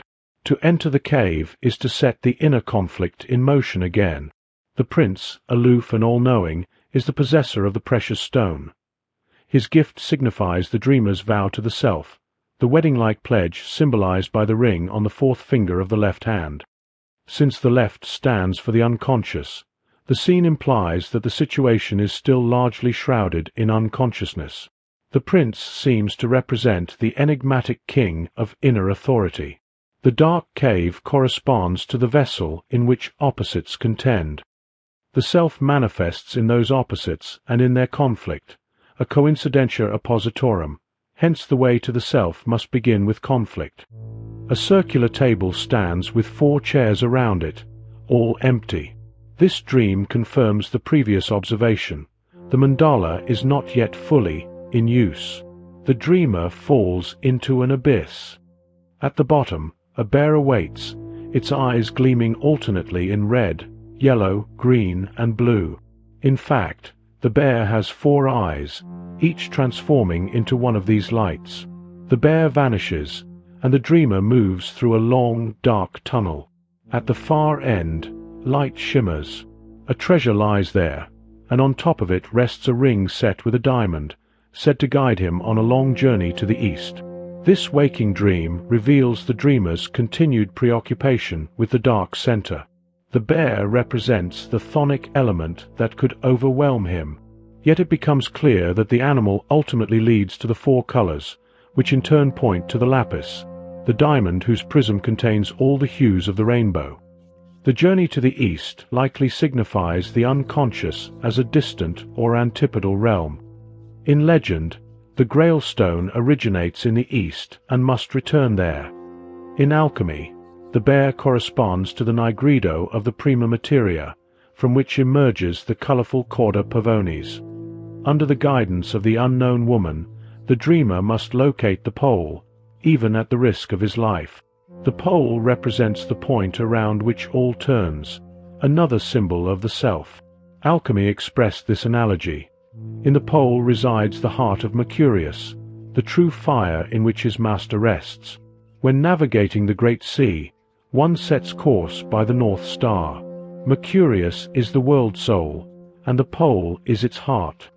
This idea of the anima mundi coincides with the concept of the collective unconscious, whose center is the self. The sea is another symbol for the unconscious. In a visual impression, yellow balls roll leftward in a circle, evoking rotation about a center and recalling an earlier dream.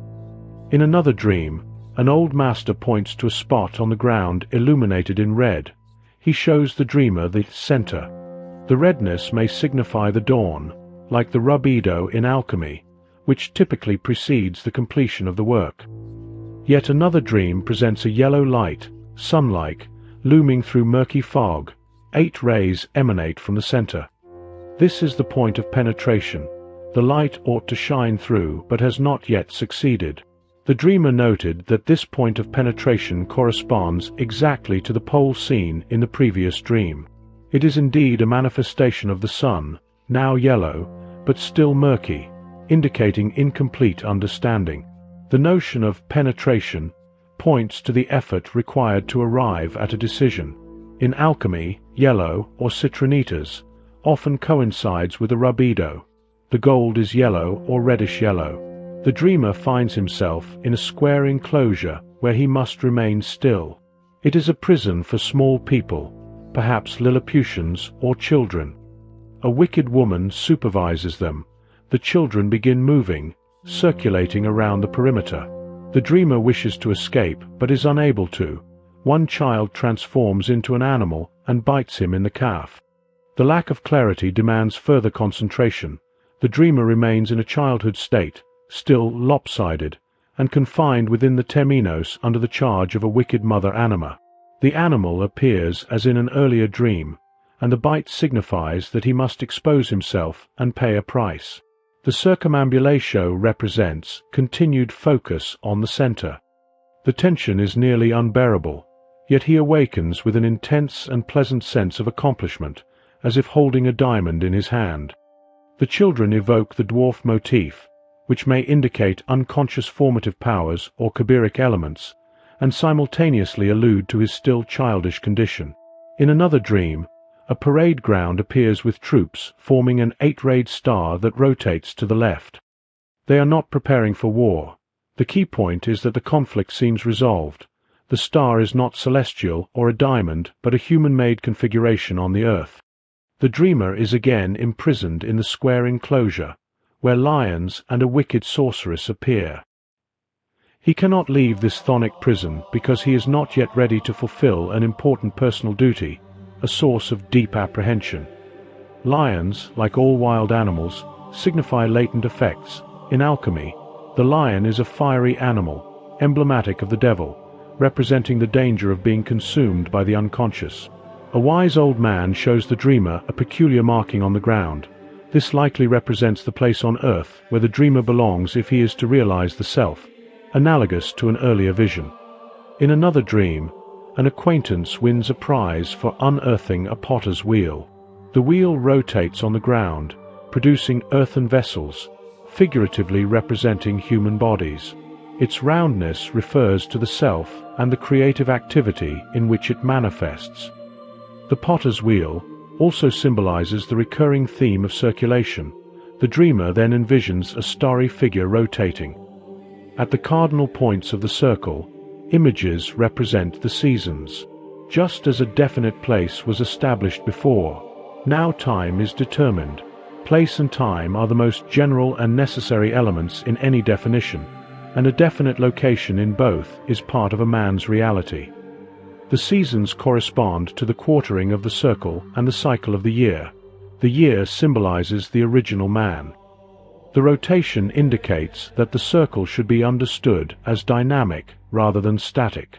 In another dream, an unknown man gives the dreamer a precious stone, but a gang attacks him. He escapes, yet the unknown woman later warns that eventually he will have to stand his ground. The addition of a definite time to a definite place brings the situation closer to reality. The jewel signifies this, as well as the tension and fear that make it difficult for the dreamer to make decisions. A subsequent dream presents a feeling of intense tension. Many people circulate around a large central oblong with 4 smaller oblongs at its sides. In the large oblong, circulation moves to the left, in the smaller oblongs to the right. At the center is an 8-rayed star. Bowls at the center of the smaller oblongs contain red, yellow, green, and colorless water, which rotates to the left. The question arises, is there enough water? The colors indicate a preliminary stage. The question concerns whether there is sufficient water of life, energy or libido, to reach the central star, the core.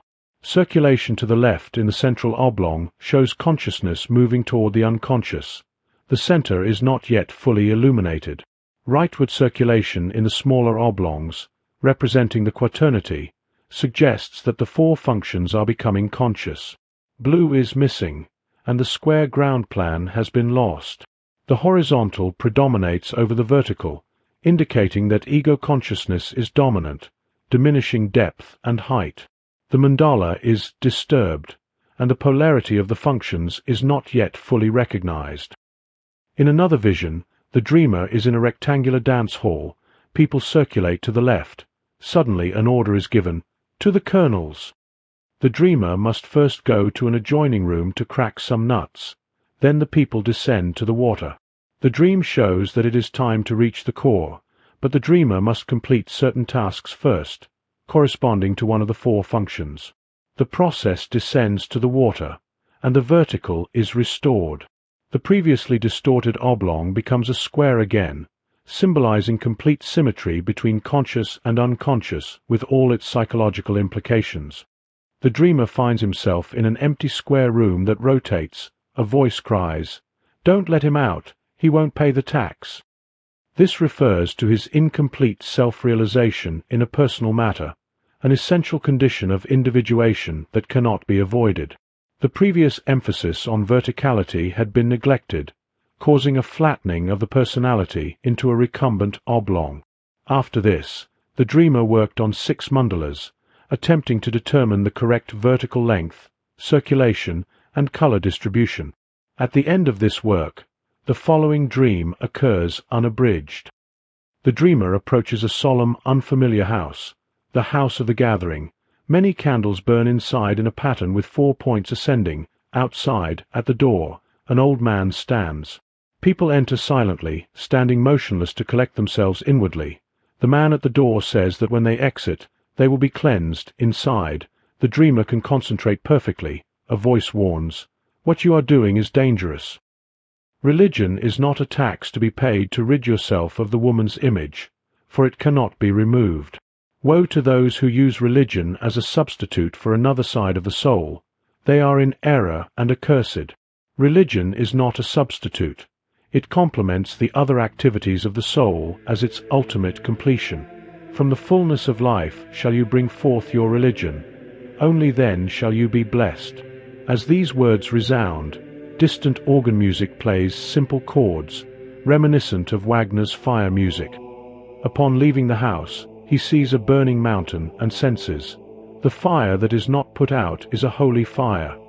The dreamer perceives this dream as a powerful experience.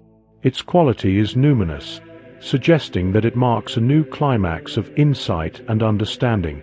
The voice carries an inherently authoritative character and generally appears at decisive moments. The house likely corresponds to the square, serving as a gathering place. The 4 shining points in the background once again signify the quaternity. The mention of cleansing refers to the transformative function of the taboo area. The production of wholeness, hindered by the tax evasion, necessarily involves the image of the woman, for as anima she represents the 4th, inferior function, feminine because intertwined with the unconscious. The form in which the tax is to be paid depends on the nature of the inferior function, its auxiliary, and the individual's attitude type. The payment may be concrete or symbolic, but the conscious mind cannot determine which form is valid. The dream's view that religion may not substitute for another side of the soul's life appears radical.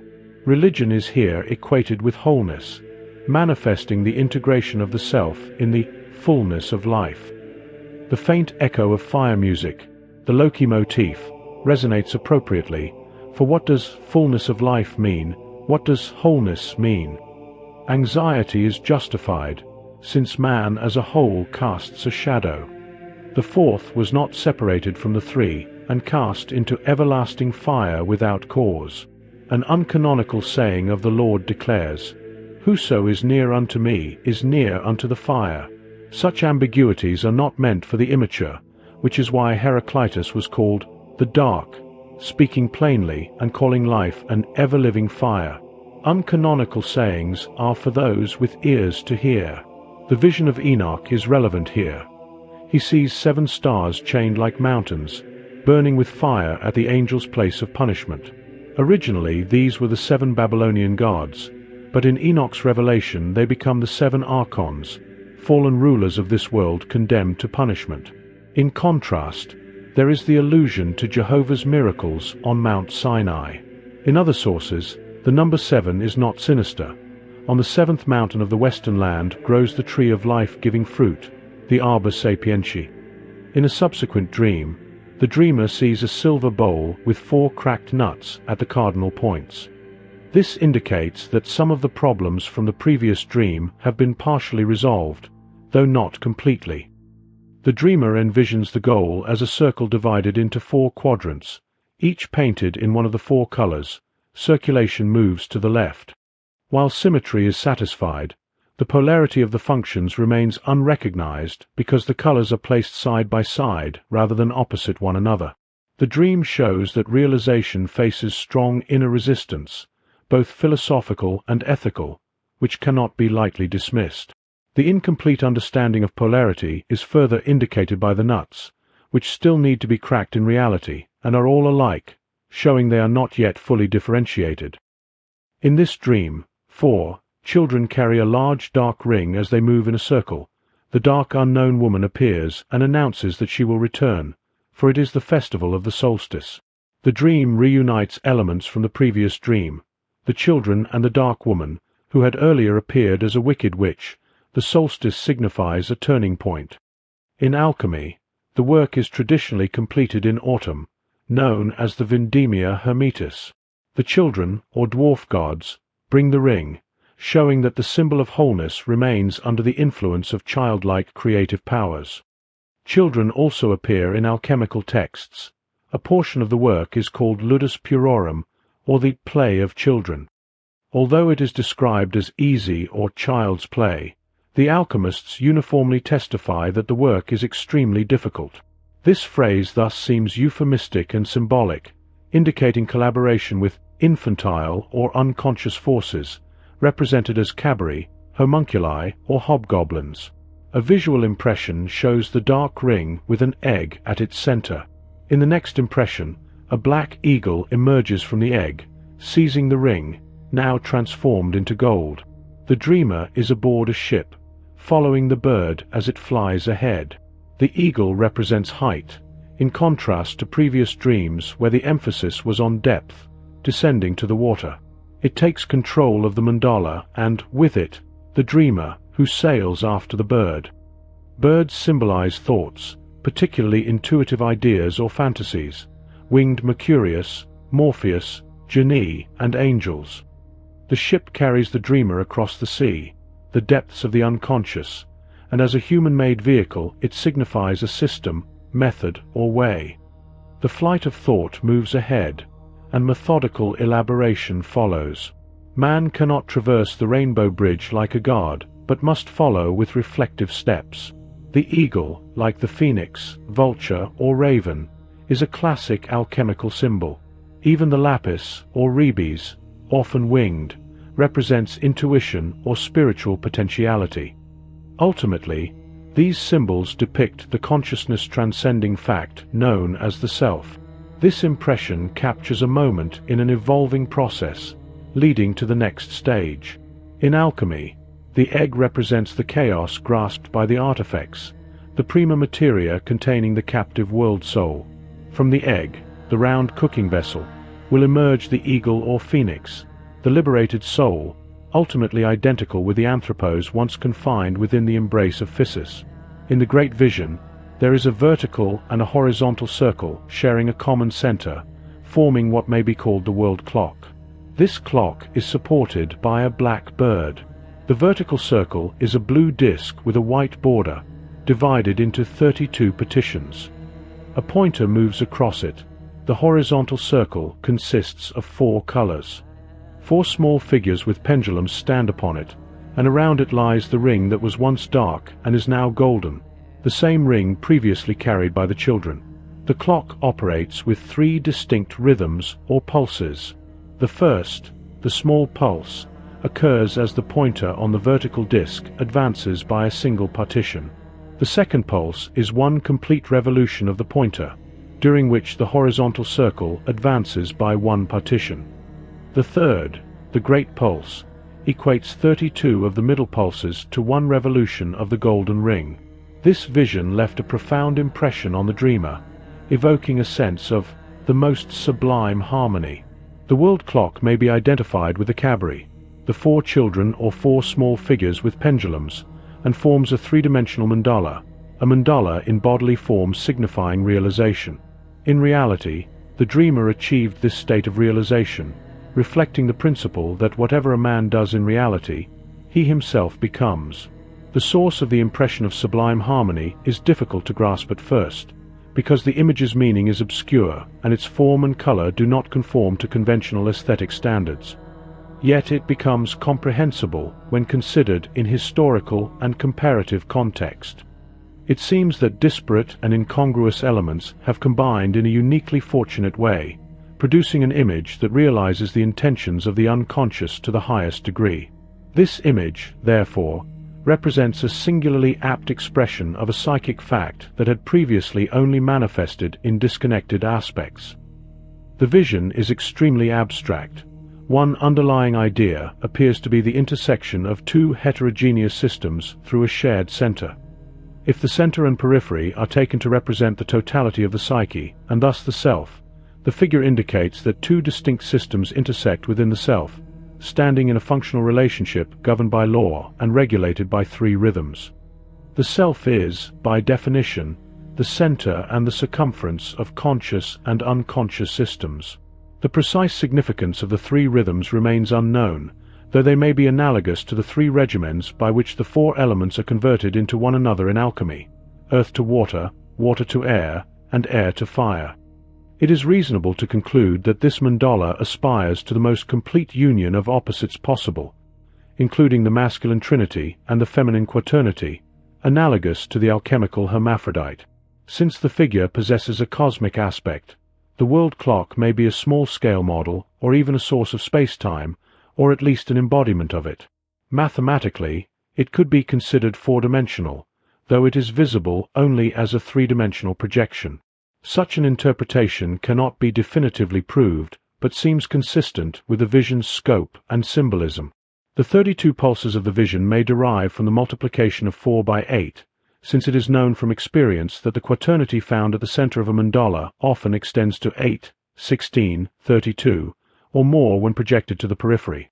The number 32 carries significance in the Kabbalah. In the Sefer Yetzirah, it is said that the living God has engraved his name in 32 mysterious paths of wisdom, consisting of 10 self-contained numbers and 22 basic letters. The meaning of the 10 numbers is outlined as follows: 1. The Spirit of the living God. 2. Spirit from Spirit. 3. Water from Spirit. 4. Fire from Water. 5 through 10. Height, depth, east, west, south, north. Cornelius Agrippa notes that learned Jews attribute the number 32 to wisdom, since so many are the ways of wisdom described by Abraham. Frank connects 32 with the Kabbalistic Trinity, Kether, Bina, and Hokmah, stating that these three contain and unite all that exists, and they in turn are united in the White Head, the Ancient of Days, who is everything and in whom everything exists. Sometimes this figure is represented with 3 heads forming a single head, or likened to the brain, which divides into 3 parts without impairing its unity and extends through the body via 32 pairs of nerves, paralleling gods spread through the universe along 32 miraculous paths. These 32 hidden channels are also mentioned by Nor von Rosenroth, who describes Hokmah as the supreme path of all, embracing all. Allende notes that 32 represents the differentiation appearing in the organic world, not creative generation, but the plan and arrangement of forms modeled by the Creator as a product of 8 times 4. Whether this Kabbalistic 32 corresponds to the 32 fortunate signs of the Buddha child is uncertain. From the perspective of comparative historical material, it is possible to interpret the general aspects of the figure more clearly. There is the worldwide mandala symbolism across 3 continents, and the specific time symbolism of mandalas as developed under astrology, particularly in the West. The horoscope itself functions as a mandala, with a dark center and leftward circumambulation marked by houses and planetary phases. Ecclesiastical mandalas, especially those on the floor before the high altar or beneath the transept, frequently employ zodiacal animals or the cycle of the seasons. A related idea is the identification of Christ with a church calendar, in which he functions as the fixed pole and source of life. The Son of Man anticipates the concept of the self, which explains the Gnostic association of Christ with other synonyms for the self among the Gnocenes. There is also a connection with Horus symbolism, Christ enthroned with the 4 emblems of the evangelists, 3 animals and an angel, parallels Father Horus with his 4 sons, or Osiris with the 4 sons of Horus. Horus is also associated with the rising sun, and early Christians continued to venerate Christ in this solar aspect. A similar parallel is found in the writings of Guillaume de Daigolleville, prior of the Cistercian monastery at Chalice, a Norman poet who composed 3 Pellerinages independently of Dante. In the final canto of the Pilgrimage of the Soul, paradise is depicted as 7 large spheres, each containing 7 smaller spheres. All spheres rotate in a movement called a siècle, or age, which serves as the prototype for earthly centuries. The guiding angel explains that when the Church prays, for ever and ever, it signifies eternity rather than earthly time. The siècles are spherical spaces for the blessed, and the highest heaven of pure gold contains the king on a round throne shining more brightly than the sun, surrounded by a crown of precious stones. Beside him sits the queen on a circular brown crystal throne, interceding for sinners. The pilgrim observed a marvelous circle rising in the golden heaven, appearing 3 feet in diameter. It emerged from the golden heaven at one point and re-entered at another, completing a full tour. The circle was sapphire-colored and moved across a much larger horizontal circle like a rolling disc, intersecting the golden circle of heaven. As the pilgrim watched, 3 spirits suddenly appeared, clad in purple with golden crowns and girdles, entering the golden heaven. The angel explained that this moment was a festival, akin to a church celebration on earth. The circle functioned as a calendar, showing the feast day of each saint. Each star marked a day. Each sun denoted a period of 30 zodiacal days. The 3 figures represented saints whose feast day was currently celebrated. The small circle, 3 feet in width, and the 3 figures symbolized the moment of time in eternity, just as the calendar circle entered the golden heaven. Why the circle measured exactly 3 feet and why there were 3 figures remained a mystery, though it recalled the 3 rhythms observed in the vision of the world clock, which entered the system as inexplicably as the calendar circle entered heaven. The guide continued to explain the zodiac signs in relation to sacred history, and noted that the Feast of the 12 Fishermen would be celebrated in Pisces when the 12 appeared before the Trinity. The pilgrim then realized he did not fully understand the Trinity and asked for clarification.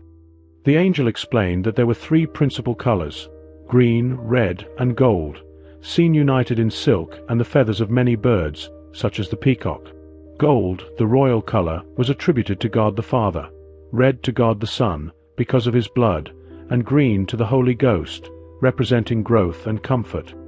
The angel then cautioned the pilgrim not to ask further questions and disappeared. The pilgrim awoke safely in bed, ending the pèlerinage de l'âme. Yet one question remained. If there are 3 colors, where is the 4th?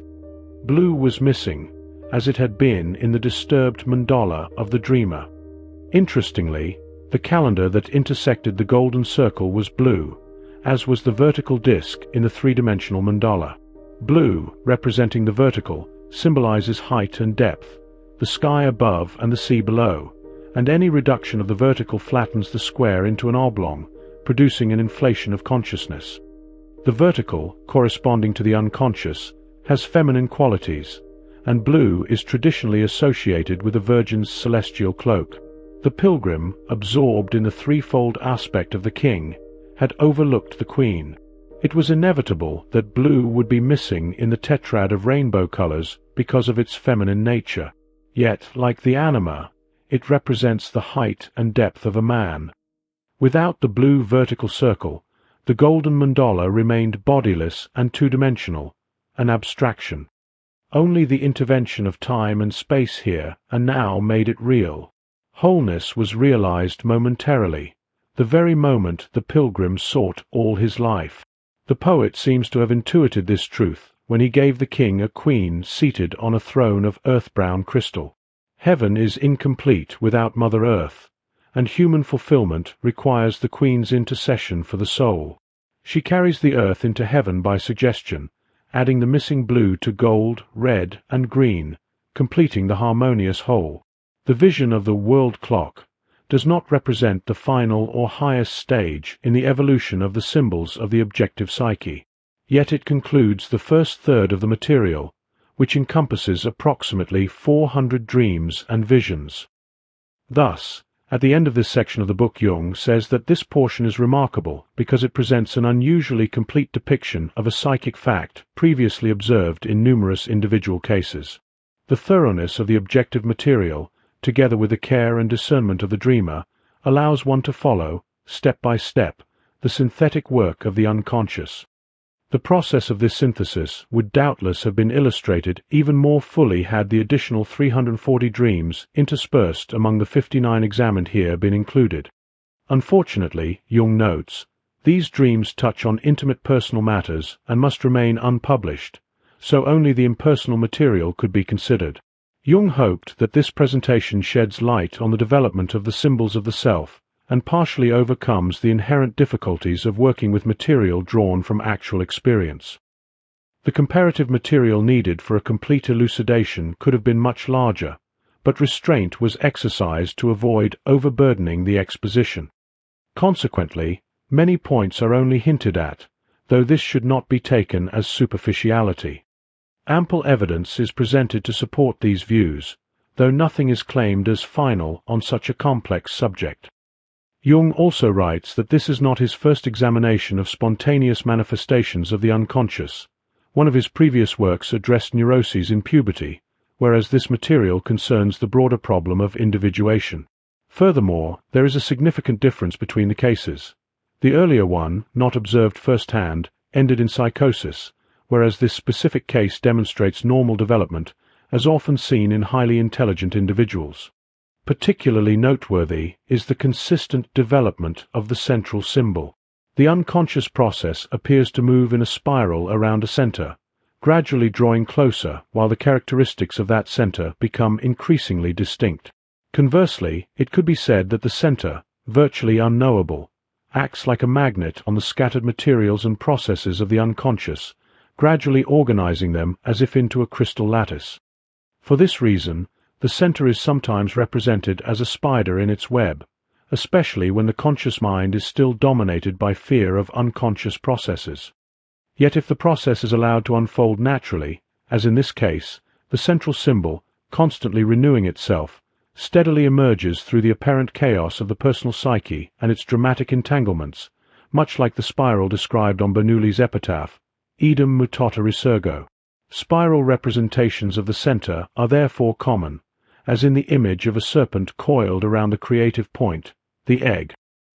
It often seems that the personal entanglements and dramatic changes of life, the intensity of experience, are little more than hesitations, timid shrinkings, or minor complications, excuses for avoiding the finality of this uncanny process of crystallization.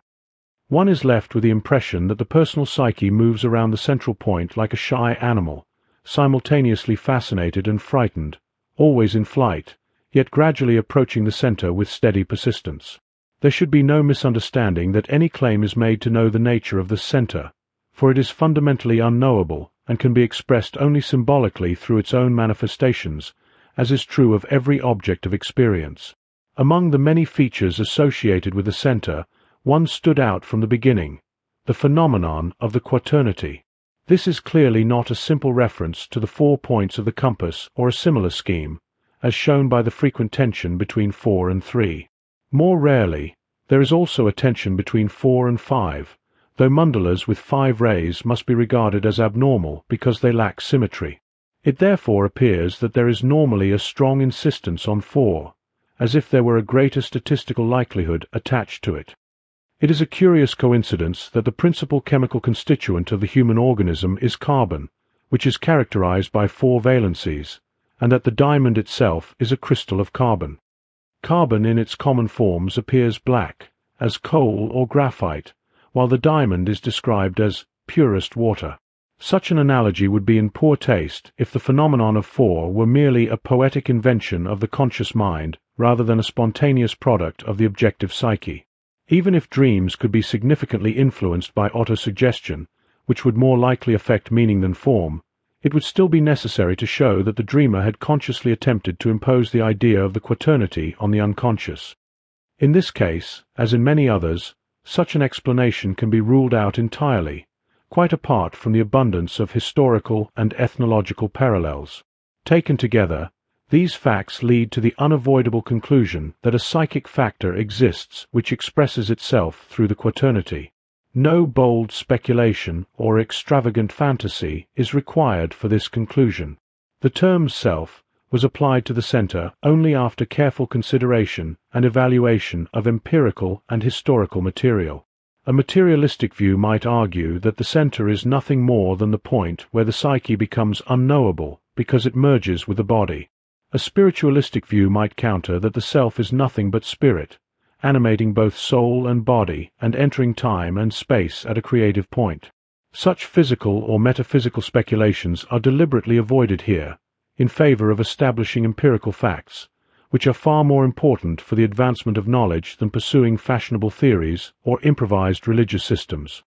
Experience suggests that what is encountered here are highly significant nuclear processes of the objective psyche, images of a goal, so to speak, which arise spontaneously in a goal-directed psychic process without external prompting. Externally, there is usually a condition of psychic need, comparable to hunger, but this hunger seeks familiar nourishment and does not imagine unknown or alien goals. The goal image that promises healing and wholeness initially appears profoundly strange to consciousness and can only be assimilated with great difficulty. This situation differs for those living in times or cultures where such images possess dogmatic authority. In such cases, these images are already presented to consciousness, allowing the unconscious to recognize itself in its reflection and to align itself with conscious awareness. Regarding the origin of the mandala motif, it may superficially appear to have developed gradually over the course of the dream series. In reality, it did not come into being, but instead emerged with increasing clarity and differentiation. It was present from the beginning, and even appeared in the first dream, as later expressed in the statement that it was always there but unnoticed. It is therefore more likely that this motif represents an a priori type, an archetype inherent in the collective unconscious and existing beyond individual birth and death. The archetype may be regarded as an eternal presence, and the decisive question is whether it is perceived by consciousness. The growing clarity and frequency of the mandala motif are better explained as improved perception of an already existing type than as something newly produced during the dream sequence. This view is supported by the early appearance of fundamental images, such as the hat symbolizing personality, the encircling serpent, and the perpetual motion motif, all of which occur at the very beginning of the material. If the mandala motif is indeed an archetype, it should theoretically be a collective phenomenon, appearing in everyone. In practice, however, it manifests in distinct form in relatively few cases, yet this does not prevent it from functioning as a hidden pole around which everything ultimately revolves. Ultimately, every life is the realization of a whole, that is, of a self, and for this reason, this process can also be called individuation. Life exists only through individual carriers who give it form, and without them, it is inconceivable. Each carrier carries an individual destiny, and the realization of this destiny alone gives meaning to life. Yet this meaning often borders on what could just as well be called nonsense, for human understanding is always inadequate to grasp the full mystery of existence. The labels sense and nonsense are merely human constructs, useful only for providing a provisional orientation. Historical parallels show that the symbolism of the mandala is not a rare or unique curiosity. Rather, it is a regular occurrence. If it were otherwise, no comparative material would exist. The ability to compare the mental products of all ages and cultures demonstrates the profound importance that human societies have consistently attached to the processes of the objective psyche. This alone is reason enough to treat them with respect. Medical experience confirms this view. Some people regard it as unscientific to take anything seriously, wishing to preserve their intellectual playground free from serious considerations. But a practitioner who ignores man's engagement with values commits a grave error. Attempts to manipulate the mysterious and nearly inscrutable processes of nature with a purely scientific attitude substitute shallow sophistry for the psyche's natural healing mechanisms. It is wise, therefore, to heed the counsel of the old alchemists. The most natural and perfect work is to produce that which is just as it is.